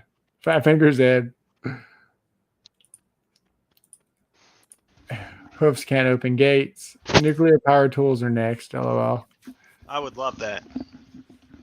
Yeah, sure. Yeah. They run forever. They both have their places, just like every the Impact I own. Yeah, I agree. Wrench and nuclear wrenches and nuclear hammers, dude. They glow in the dark. No need for LED lights anymore. I think we'd all glow in the dark at that point. Can you imagine the meltdowns? This 10 amp flex stack battery is the best. Yeah, he put in a comment. I think I'm still on behind my comments. You said you bought another 10 amp. What are you using a 10 amp on?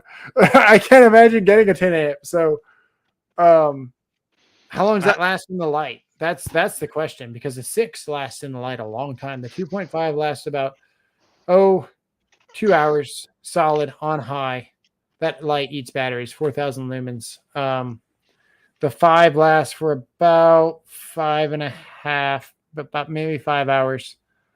The 6 was like 7 and going on. I got tired of. I was like, I'm gonna need this battery tomorrow. I got to charge it.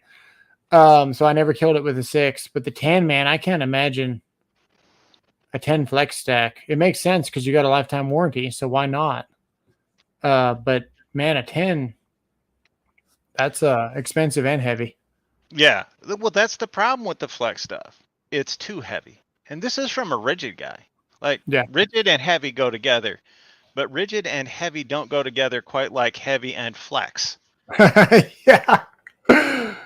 Yeah, they're heavy. They're heavy. That would be the biggest detriment to them, to anyone that's actually like in the field all the time. That weight after a day, your arm's going to feel it. Your shoulder's going to feel it. This is my thought. As an electrician, you're automatically. It's not a deal breaker because you're not going to be rocking an 18 all the time. Sure, there was a lot of guys that would come into the field that'd be stuck in the trade, old guys stuck in the trade, whatever. They would use their DeWalt hammer drill, NiCad for everything. It would be they would screw Tapcons into block with their drill, not an impact, you know. Mm-hmm. And they'd use a hammer drill, not an STS drill, not a cordless STS drill. And I would just run circles around them all the time because I'd have all the tools. But there's a lot of people that go into construction that just use one drill. That's never ever crossed my mind to do. I like tools too much, but there are people that do that. For me, the weight isn't a problem in the field because you're going to be putting the drill down on a piece of metal, on a hole saw. You're pulling the trigger. You want the most amount of torque. You're only going about 800 RPMs, and you're really spinning it about maybe about that fast through stainless steel, whatever you're doing. The weight kind of helps you out a little bit, and then you got the torque where you can put your whole body weight on it while you're going 800 RPMs. It's not a deal breaker for me. And then I rarely ever used an 18-volt impact in my career. As soon as the 12s came out, I bought the first 10.8 volt Makita that came out. It was almost half the size of this. It was white and black, 800 inch-pounds. And that's what I used for years until it finally broke. And then I've got a problem with buying the same thing twice. This is the exception, I guess. I guess I really like this one. I usually don't buy the same thing twice, ever. You know, I've always had 12 volt. So for me, the weight isn't a problem. Okay. But they are heavy. So in solar, it's where I come from. Right. You're constantly up and down. You're constantly running rail. You constantly have a drill or an impact in your hand. Whether you're doing a ground mount or a roof mount, you know, there are different tasks that you're dealing with in those. Some of the nuts that go into your rail can only be tightened to 5 inch-pounds. Right. You know, 8 on the outside, but 5 to 8 inch-pounds. Let's call it 5 to 8 inch-pounds. You know, I'm telling you now, I'm not running up there with at a 7-pound drill. It's just not going to happen. Yeah, no, I agree. And you're running lags all the time, aren't you? Yeah, I mean, to mount the rail to the roof. Yeah, I mean, you're you're literally every aspect of construction is done in solar. Every single one. Right. We run our own wire. We have to bore our own holes. We have to go into studs. We're driving lags. We're driving 3 to 5 inch screws. I mean, every part of it. And people have us building carports, pergolas, everything to put solar arrays on. So We're getting into every aspect of it. And I'll tell you honestly, I'd be running a subcompact because it's 2.2 pounds with a battery, and a 2 amp hour battery in solar is probably going to last me till lunch, and then I can go grab another one, and I'm not going to extend it. Whereas the battery, like just the battery alone on the Flex, the 6 amp hour battery is more than 2 pounds. It weighs more than this entire drill or this entire impact. Yeah. And I'm not knocking it. Flex is a great brand. If you guys haven't tried Flex yet, that thing is crazy. I don't have problems with people running 12 volt tools in solar. There's just some stuff that it won't be able to do. And for that, I always had my bucket. So whether I was doing a ground mount or a roof mount, I always had my bucket there. And that's where I would keep the heavier tools for the heavier duty stuff. Because, I mean, I'm literally just running over there for 1 or 2 tasks, and then I can go back to doing other things. Go ahead. I'll make sure there's nothing on here that's personal. flex does get hot. Get out of the way, light. Check it out. There you go. So look how close that air conditioner is to the pool. Yeah, there's no problem with that. There's no way that'll be. Yeah, no, you can say it. Yeah, everyone at this point knows what I do. But no, you were talking about solar today, and I had some pretty crazy solar run-ins. You know, you got to have a disconnect outside your house from now on for the new 2020 code. Well, that's been going. Yeah, I mean that's not new around here. Right. So it was recently adopted. Man, this guy had his main inside the garage. Had to pull it all out. It's like. Looked like he did a nice job too. He did do a pretty good job. It was done pretty good. I was like, man, you got to freaking restart. Yeah, I agree with Lama. He's saying that flex is general construction more than trade specific. Even in I don't know. Even in general, I think that the weight's the big. That's the one issue that because you know I took rigid out into the field with me. And that was always the one complaint that everybody else had was the weight of the rigid versus. And when you make rigid look light, that's a problem. Yeah. Yeah. The flex hammer drill with a 5 amp hour battery is heavier than the DeWalt 999 with a 6 amp hour flex volt battery on there. That's pretty bad. Let's see here. Ed, I'm trying to catch up with the chat. Sorry. Man, I'm a bit sad that my last repair video average view duration fell to 2.25 after all that editing and making sure it was interesting. Ouch. Not sure why it dropped so low. Was that was the one with the right angle, right? No, I think it was his discs. But that was where he showed the. No, was it? No, he did one yesterday. Oh, okay. I need to watch that. Yeah, he did one yesterday. I didn't even watch your video today. Me either. I made it, so I don't have to watch it. It's not a requirement. You used the wrong battery. Everybody always uses the wrong battery. I actually released one, so I was about to release it 1 hour before I started this stream. And I watched it real quick before I put it out. And the last minute of the video was just a black screen. I was like, no, because it takes 20. Now that you're monetized, it takes 20 minutes to load something. Yeah. With the internet speed, I can drop it onto YouTube and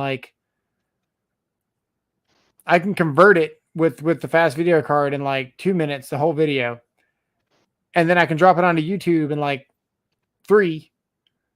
And now I still got to wait 20 minutes for YouTube to check it. Yeah, so that was actually the third time that I uploaded it. So I wasted an hour just uploading today. Oh, well, look at what Howie Z said. Well, it's been 90 degrees here in Madison, and the flex spits grease like a fat chick at KFC. All right, hold up. I got to catch up.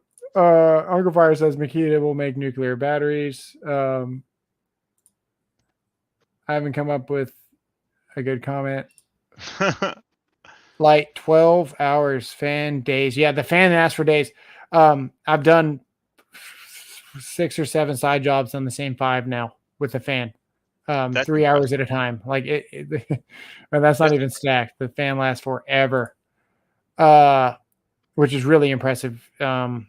Brandon T, and they sent me another one because I don't know. They just told me they're sending me another and a box of goodies. That's awesome. That's awesome.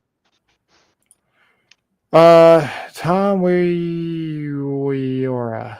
I said it right. Weora. Sorry if I got that name wrong. Milwaukee 12-volt line hit the nail on the head for the HVAC and electricians. They are better at tool marketing versus Barnaby. Yeah, exactly. That's At this point, I think a 6-year-old can come up with a better commercial than Barnaby. This really is a good tool. I don't know why I ever got rid of it. I got rid of it to help somebody out. They were one of his buddies' trucks got broken into, and he needed tools, so that's usually where all my tools go, helping people out. But I didn't give it away. I sold it for a good price, but you know, when you give someone $500 of tools for $120, I consider giving it away. I did sell it though. Flex gets so hot though.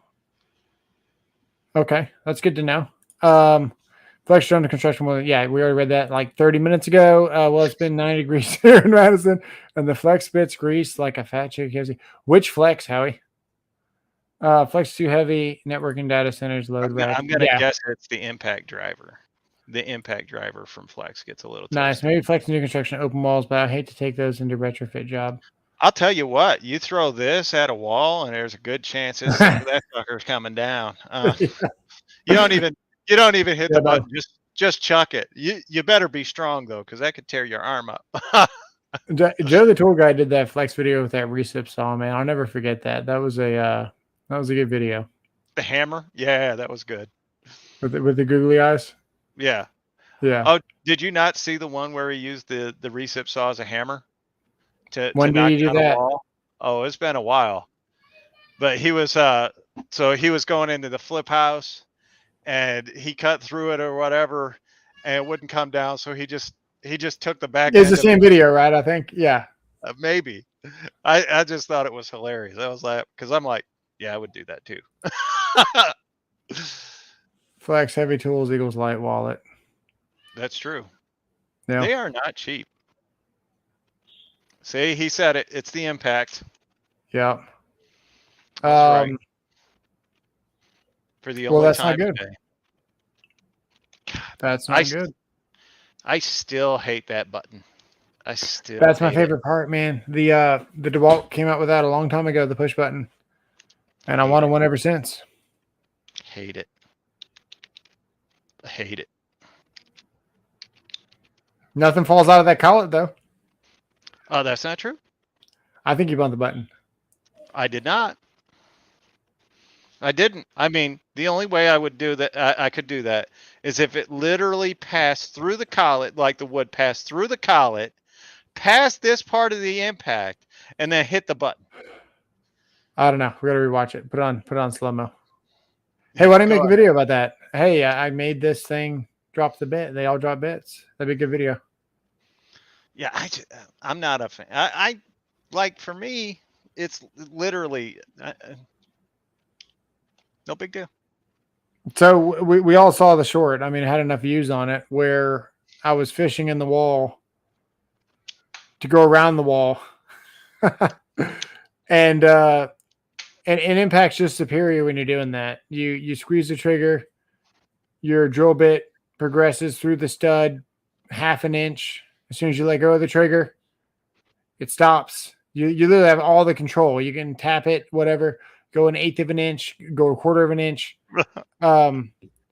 There's nothing better than an impact for me as an electrician drilling through studs. There's just not. So for me, I need something that doesn't drop bits down the wall. It's as simple as that. It doesn't even have to be the strongest, fastest, whatever it is. I just need something that does not. No. You get that spinning and it grabs and it just goes. Like no. I ran one of those, those flexible bits that are like 3 foot long. Reclined, yeah. And I was doing a vertical wall fish blind from a garage up a wall. Well, the camera's reversed. Garage, up a wall, and then into the next attic in the next space. I was doing like a thing.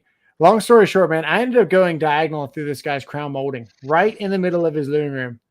And I was so far off. It was so bad. And the guy looked at me, and it was in the colony here in Texas. And the guy was like, "Look, I bought this house for $250K. I'm selling it for $850. I just need you to get out of my house and finish doing whatever you're doing." He was like, "I don't care. I'll fix it. Doesn't matter." I got so lucky that day. But I would have. That wouldn't have happened with an impact. Is all I'm saying. I would have just told him, "Dude, I'm an electrician. I never clean up after myself." I put so many bits through walls. I used to carry some sheet metal and some tar in a caulking tube everywhere I went. All I'm saying is you and I have tested this drill versus impact. I'm not saying who won an overwhelming majority of those contests, but hey, when is Power Stroke Jude's? Because I'm not going to be on here for much long. I don't want to take any of his. I think his it watch started time. about 20 minutes ago. Okay, well we're going to get off of here in the next 10 minutes or so. No, my problem with the button is I never think about it. Like I am just so used to. Yeah. I mean, I get it. Well, look, so easy. This is literally the question to what's the answer to the problem no one has. Dude, if they get rid of that button, I will be so upset. Yeah. They cannot get rid of that button. I've got to have that button. Any other tool brand, like just make that button for me. Hey, they want to see you grab the booty. I know. Again, like I know. We got a request. I like that button. I like that button. Hang on. What's up? But am too dumb to not hit it when I am working. But I'm too dumb not to hit it when I am working. Oh, so you bump it all the time. Not to hit it. Yeah. How is he? Yeah. Hey, after the stream, maybe a Power Stroke Jude channel. I may go on panel after dinner. We can do a raid. Hope you don't mind. Add tools and tactics. Okay. Jonathan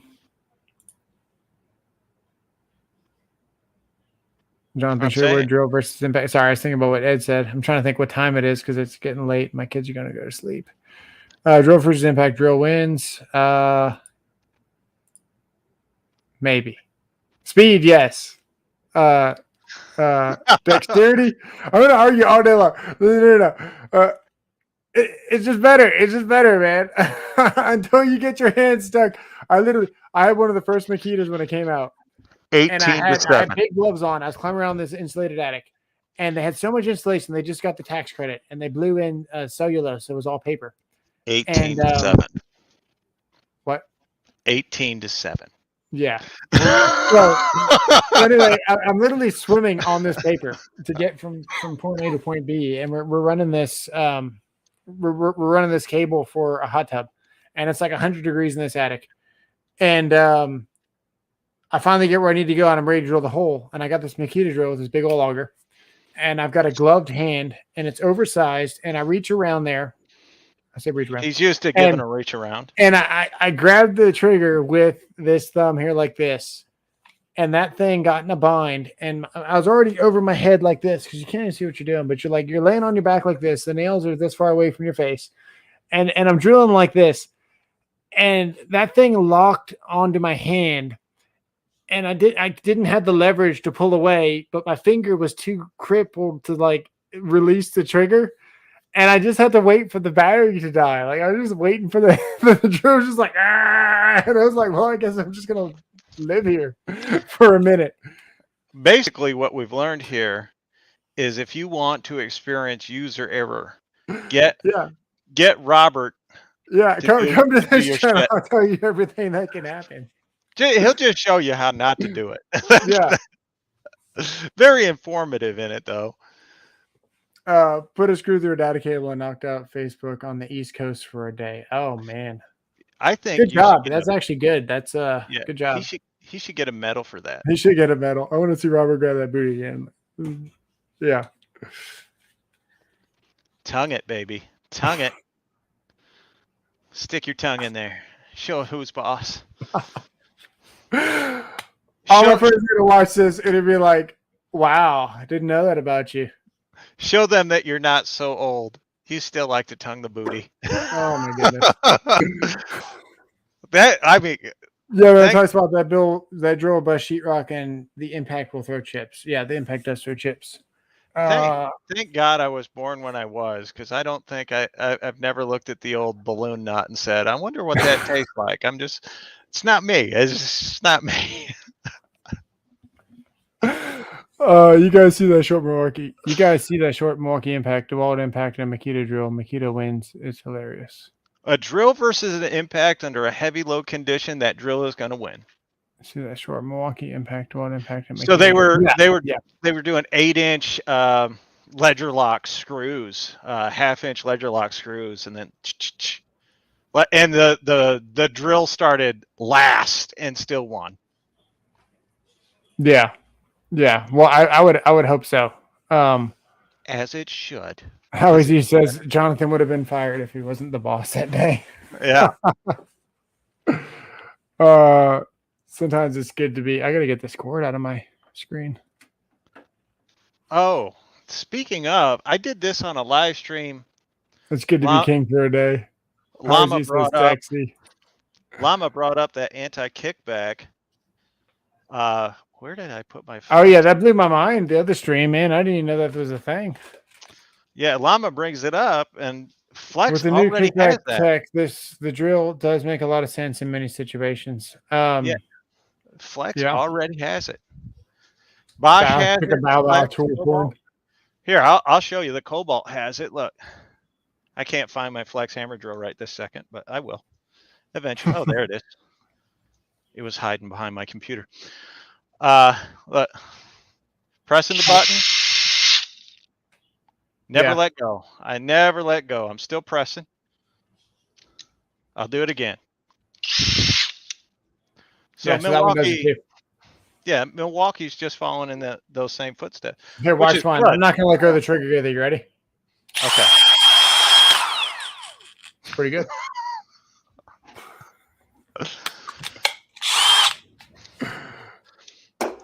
Just because I said eating booty. Now look.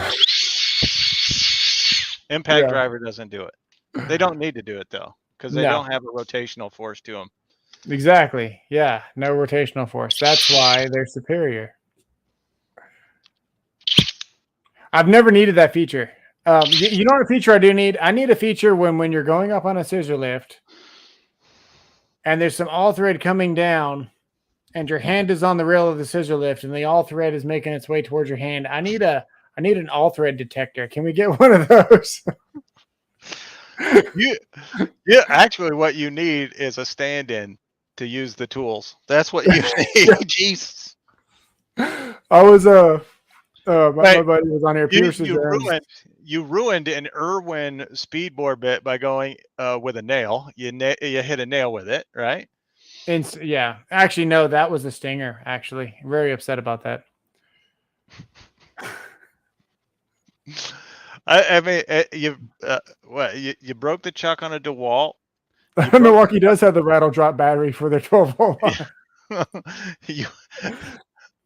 You broke the chuck on the Flex, right? Yeah. I'm confident I can break that 998 whenever I want to. All I'm saying is it took you a year to break the Flex. Yeah, it did. It really did take me a year to break the Flex. It's okay. Those says I'm retarded too. It took me one try, one live stream to break that Flex. Yeah. No, I saw that.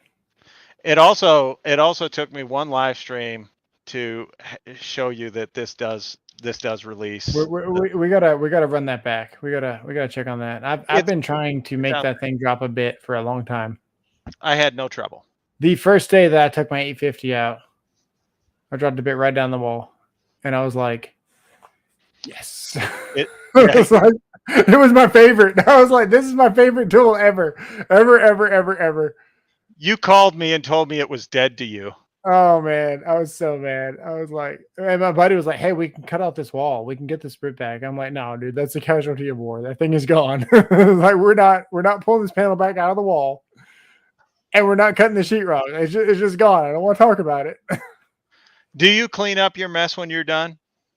Actually, I do. I was a fairly neat electrician. See, yeah, we knew you weren't real. I knew you weren't real. I'll tell you, nothing but great at everything. The great gun is an exceptional. In the solar world, nope. If it made it on the trailer, great. If it didn't make it on the trailer, oh well. That was my general feeling about it. I'm like, whatever. I'm not coming back out to your house to clean up. That's terrible. You see in all my protect the customer's finishes and all that. I used to work for a company. I used to just take a sheet of cardboard and put stuff on. We would charge. I can't even name drop. Actually, I might get myself in serious trouble. We would charge. The adult entertainment industry. We would charge $183 for 45 minutes of troubleshooting, but our goal was like 320 an hour or something. You show up in the truck and you'd explain what needed to be done. And dude, you better clean up after yourself. I mean, it was a pretty serious thing. And then you work for big jobs like you're doing the SMU basketball stadium, or you're building a hospital, or whatever you're doing, man. The GCs aren't going to keep you around if you're not picking up after yourself, I'm in solar. I'm the only game. Yeah. Like, it's not like they can call somebody else to come out and do it. Like, I can't even comment on solar, man. It's just such a hit and a miss. It's so. It's the Wild Wild West. It really is. Yeah. The funny thing is, most of the inspectors that come out to look at solar have no flipping clue what they're no idea what they're looking at. No. I could tell if I had an inspector that knew, and I would be that nice to those guys. I'm like, here's what we do. We ran this and show them step by step, like everything. I had guys go up to make sure that we had clipped or at least zip tied underneath the panel and nothing was hanging down. That's a big one. That's very important. Yep. And I'd be like, okay, cool. And the ones that would like, they try to bluff, and they'd be like, yeah, you did this. And I'd be like, oh yeah, I took the I took the flux wire and I passed it through the inhibitor to, and I'd just be throwing out words that sounded electrical. Yeah. and then they'd be like, oh, you did all that. And I'm like, oh yeah, that's code 2022 or 2020, 2020 code. I'm all up to code. I'm all up to date. Yeah. I'm like, have you seen the new? Yeah. And then I did NEPA 45 rating. It's NEPA 45. Right. I do all of this, and they would be like, man, that all sounds great. And I'd be like, you don't know what I'm talking about, dude. Yeah, just call him out on his BS. So bell boxes, they have a NEMA 3 rating, but only, I'm going to be talking nerdy now. There's a lot of stuff in this bowl. Wow. Only when they're faced like this. If they're faced upside down, they don't have the proper rating. So you got to get a 4X, which is rated for, all kinds of stuff. I've seen a lot of bell boxes for a long time when I first started, looking at these solars upside down. But man, the whole routine, would be, make sure your plans match. You're going to check the array, make sure that matches, checking the one line. You're making sure all your grounds are green. If they're smaller than number 4 or larger, can only be re-identified as green or white if you got neutrals or grounds. Bonding bushings are only going to apply on the line side tab, or if you got DC, AC, or after overcurrent protection. You want to make sure you're not bonded inside the disconnect. Grounds and neutrals isolated. Number green for all that. Inside that disconnect is where you're going to be tying into your line side tab or backfed breaker. So you might have a bonding bushing on there. You might have it inside the panel. You might have a backfed breaker. Then you don't need bonding technically. If you want to get to the nitty gritty of it, a lot of people will ask you for it. They don't know what they're asking for. Yeah. You're going to make sure all your PV stickers are on. Line load may be energized in the open position is probably my favorite sticker. And I didn't realize how important they were until I went to go look at my solar and I was adding some stuff. And I was like, wait a second, let me read all these labels. I know this stuff like the back of my hand, but here I am. I found myself reading all these labels. And the most important one was that the line load could be energized even when the disconnect's off, from both sources. It all depends on what you're running up there. Yeah, exactly. If one of the biggest ones, your junction box is sitting on the roof here. The code says that your connector has to be your cable or whatever actually has to be physically attached to the box. Yeah. So people used to put PVC down, and then just that was it. Like there was no connector or whatever it was. So you got connectors on your cable. A lot of people run Romex. Number 10 Romex is really big. Code doesn't require you to label it, but you got handymen in Arizona that are tying onto that stuff and burning houses down. So now we got to ask, hey, put this PV sticker on this number, 10 orange Romex, even though it's not really code. It's like, oh, sorry. It's like, I know it's not code, but you're going to do it. That's about, and then we got a thing, you got to identify brown, orange, or yellow. So if you've got DC on your roof, which the code specifies black and red for DC. Yep. You've also got black, red, and blue for your 120. Mm-hmm. So the code says you got to identify your systems on the premise based on their voltage, circuit number, blah, blah, blah, blah, blah. So DC doesn't exist in a normal house. So we make them do brown, orange, or yellow on your strings. And a lot of people will pull the wire. We allow tape on it. But all your connections got to be certain color.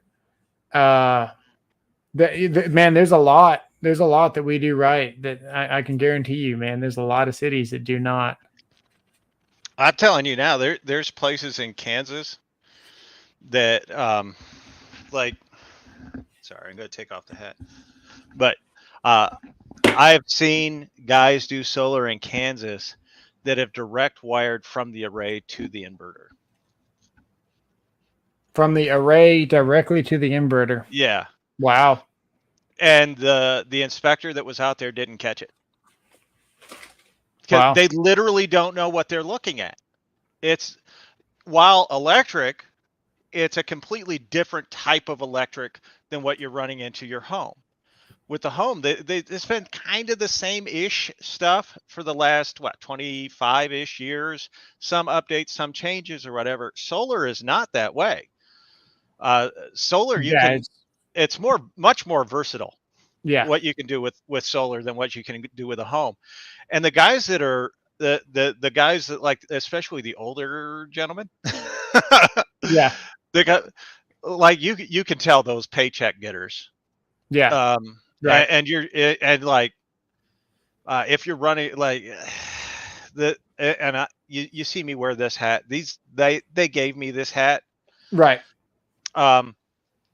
Those guys are notorious for short changing. All right, Ed, we'll probably see you in there here pretty soon. Yeah, thank you. These guys are notorious for short changing contractors, solar contractors for stuff. And in certain areas, especially Kansas, places in Missouri, when you get that, the inspectors out there and they don't know jack, so you can get away with it. Then there are townships here that everything's got to be to the letter. I could tell you, once most of the inspectors around here anyway get past the one line, they don't know what's up. Yeah. They don't know what any of the parts look like. They can't tell their MC4 connectors. I mean, that's a huge thing right now. There's a lot of like MC4 connectors, and then there are true MC4 connectors. And if it is not an MC4 connector, if it even barely fits in there, it actually doesn't fit, and it's pretty much guaranteed to catch fire. If you got a non-MC4 in an MC4, it's absolutely inevitably at some point game over for that building. It's gonna catch fire. There is no, well, will it work? Will it want it? They are very similar. They are not the same. Yep. I've even seen guys run a coupler. Right, so they'll get a coupler, and instead of having a charge control for a battery array, they'll run a coupler and charge lead batteries with a switch and tell the homeowner just go turn it off. Oh man! Oh, I saw one the other day, and they bypassed the rapid shutdown feature and put it on the battery. They had it on the battery, and I was like, hey, you do know why we have rapid shutdown, right? It's like, so you don't energize the grid while the guys are working on it, like. kind of important. The reason for the rapid shutdowns isn't actually for the people that are working on the array, because I mean, frankly, we know what we're doing. Right. Solar is completely safe if you're up there doing it. Right. It's for the fire people. Yeah. If your house catches on fire and you're running a Fronius, an SMA, a Solar Edge on your roof, and they spray your roof with water because it's on fire, well, that's a direct current coming back at the fire engine, down that hose, and that's going to fry you.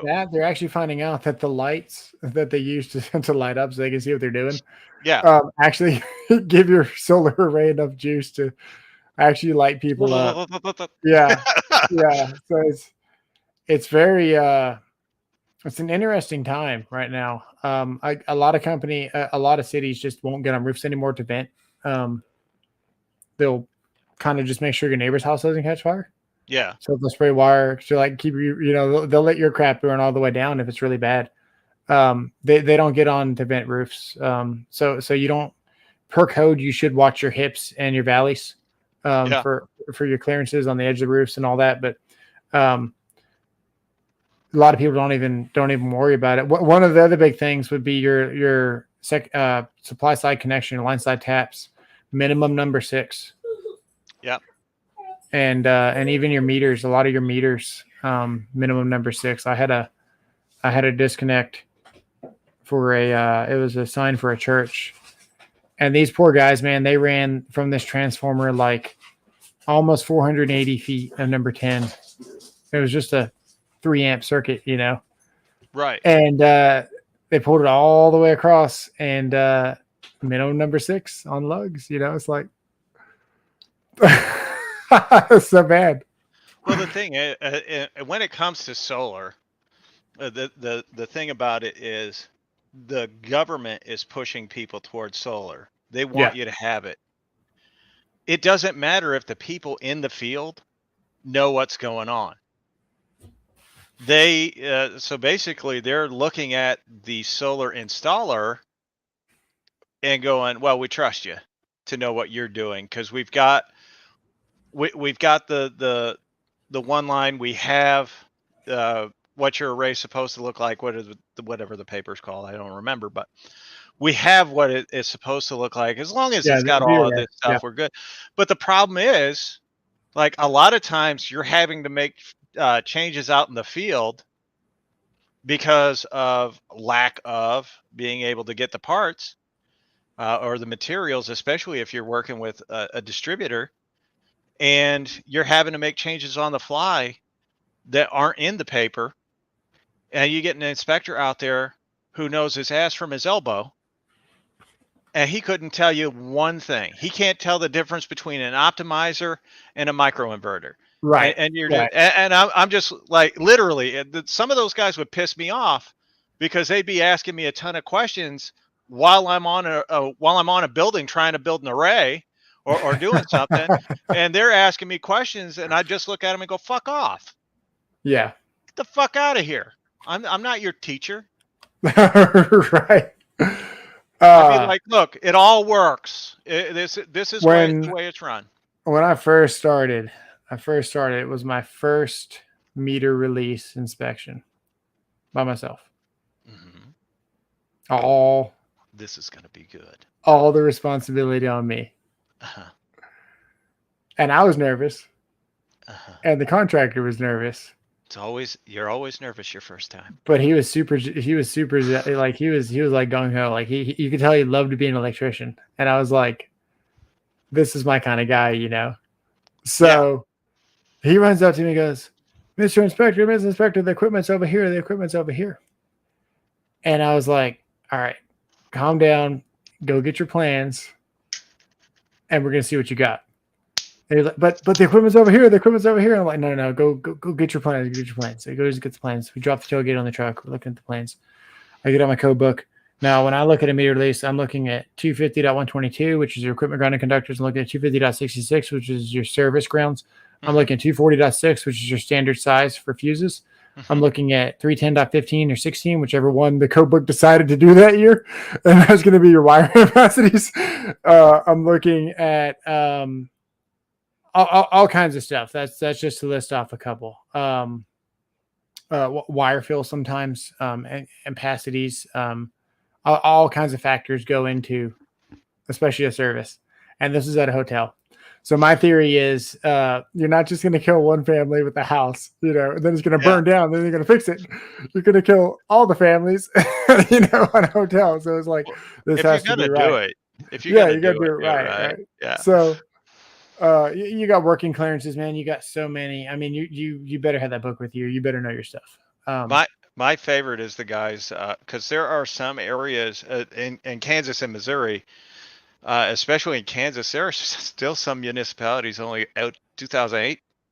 They're using the 08 code. Yeah. And then there are others that are up to 2020.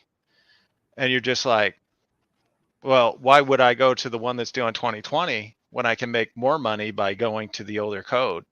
Right. Right. So you got, and that's how you can tell, just between you and I, that's how you can tell what areas are getting hard, or the ones that haven't updated to the newest code, because the contractors are coming into the old code book and getting rid of all their excess supply. So they're just hitting those areas. They're hitting them hard just to get rid of stuff. Yeah. Yeah. Yeah. So anyway, we dropped the tailgate. I started looking at the plans, and he had, this was what was it? A 3,000 amp service, I think. Okay. I have to look at the code to remember exactly what it was, but it was a 3,000 amp service, and he was supposed to be running 8 sets, 7 sets, 8 sets.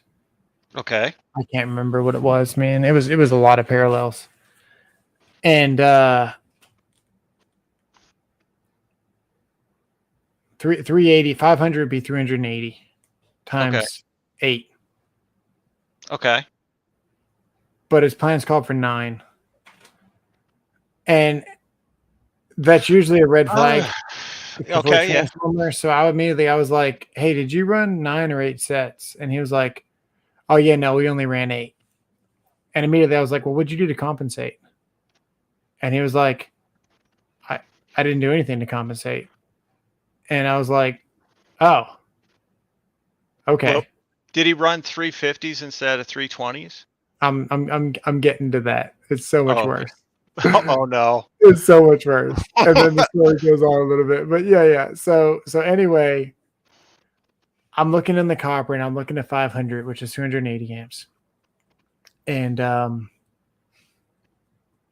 it might have been 600s. I'm trying to think. 420 is 6. So 4 times 8 is 32. It was 3,500 amps. He was supposed to run 9 sets of 600, which would be 420 amps per set to get him 3,600 amps, because you got to be equal or greater after 800 amps. So you would have wound up with like 3,700 amps, been over 35. He ran 8 sets. So 8 sets, 380 times 8 is not 3,500. It's something else. What is it? What did I say? 380? Yeah. 380 times 8.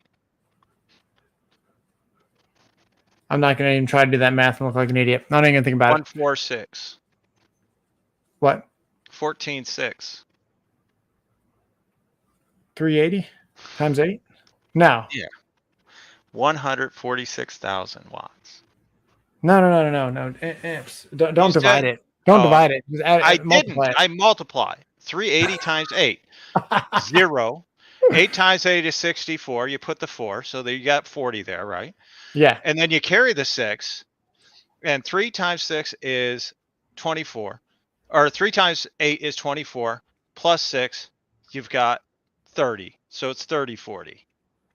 Right. There we go. Yeah, not 3,500. Right. So anyway, I'm looking at it, and I'm looking at the code book, and he goes, hey, can I ask you a question? And I was like, yeah. And he was like, how come you're looking in the copper section? And I was like, because you ran copper, right? And he's like, no, I ran aluminum. And I'm like, oh, okay. And he was like, do you want to see the equipment? And I'm like, Not yet. I'm still looking. You know. So I'm not unlocking your box, sir. yeah. So I'm doing the fall camera calculation. He's like 140 feet away times 8 sets times. I mean, just money. So bad. And so then I was like, all right. So let me get this straight. You are missing one whole set. Yep. You didn't compensate for it. You have the wrong material. Yep. What else? Right? He was like, oh, well, they didn't have a 3,500 amp breaker. They had a 4,000. And I was like, all right, stop. This inspection's done. I was like, you're 500 amps over just on the breaker. You're missing 2,000 amps in wire, which your whole service was only 35, and you're missing 2,000. And now we're missing a set. The plans don't even match. And now you're telling me that you ran aluminum and you got the wrong size. I was like, just. He's like, you want to go see it? I was like, yeah, let's go see it. So I go and see it, and it looks beautiful. Like if you didn't know what you were doing, 100% majority of people would have passed it because it looked really good. It had the UFO ground coming up. It had all the wires are curved and landed on ice and everything. Oh, dude, it was beautiful.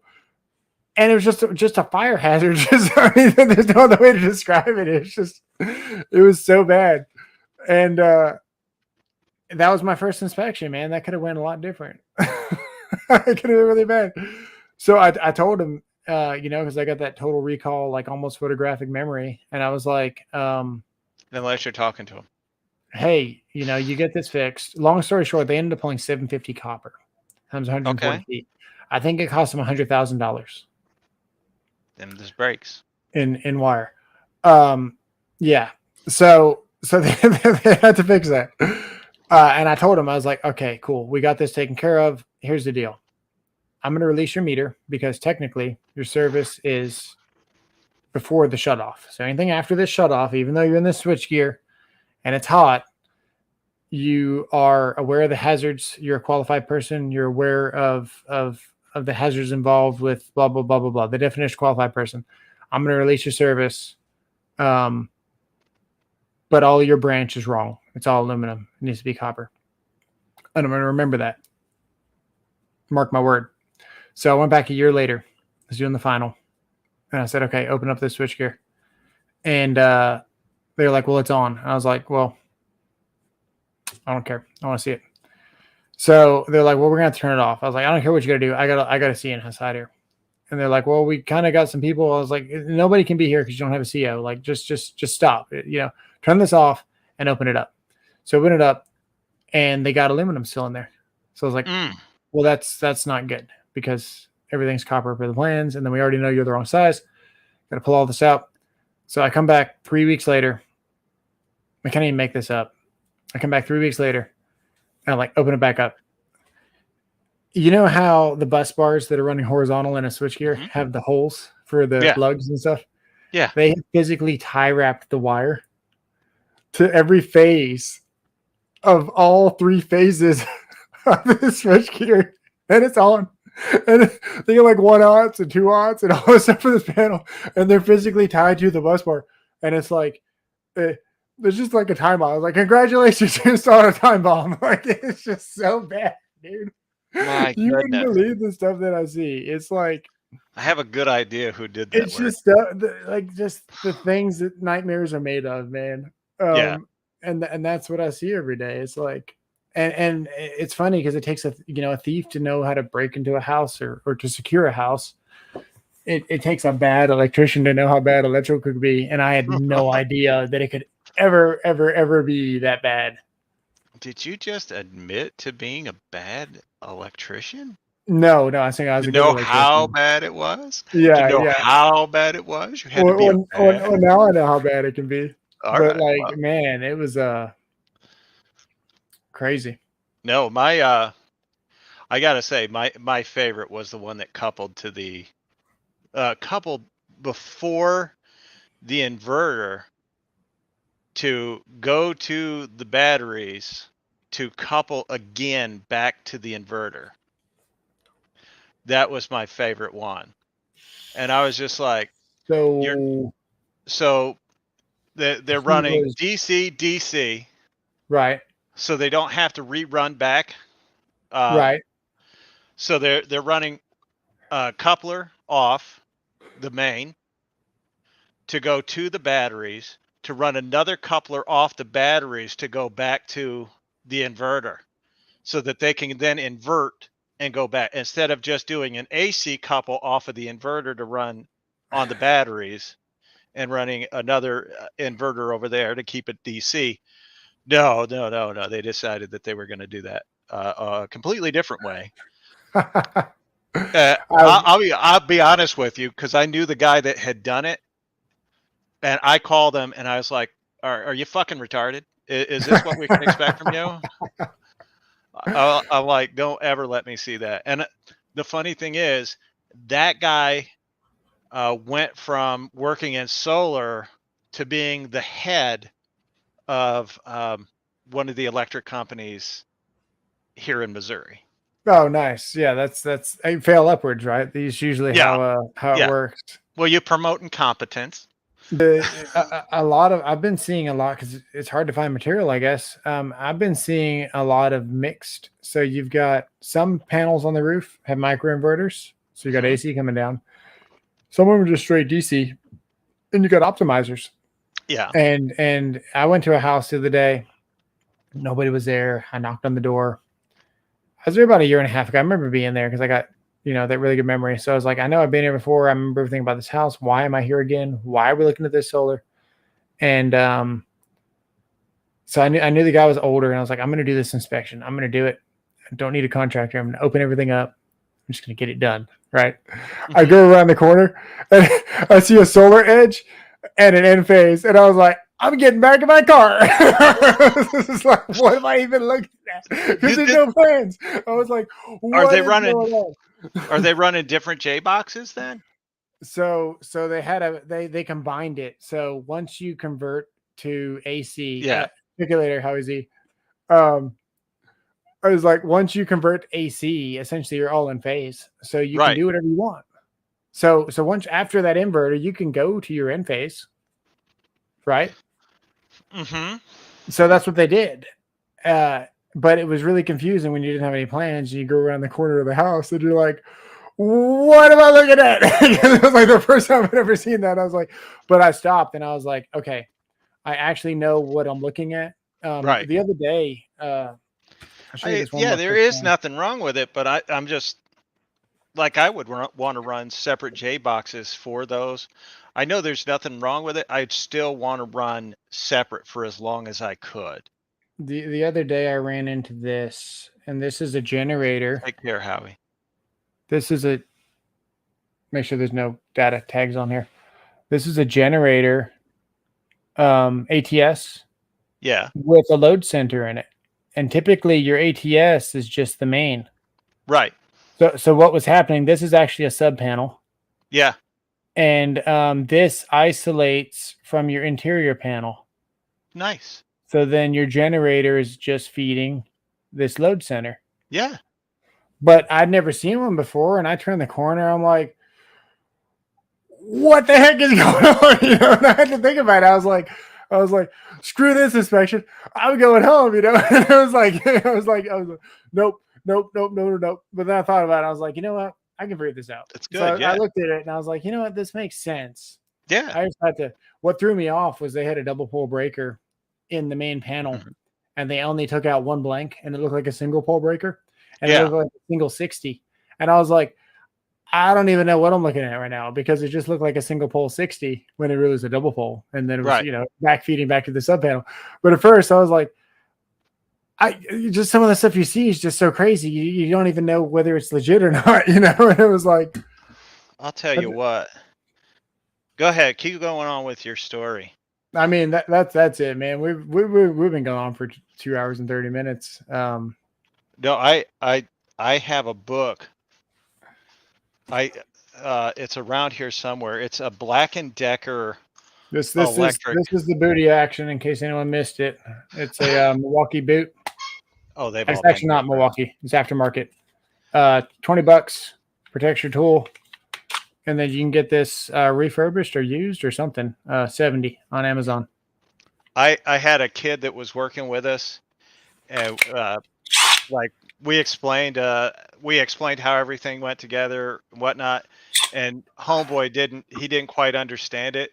So one day I bought him a Black and Decker electrical book. It's like a how to run electrical, and it explains everything about electrical.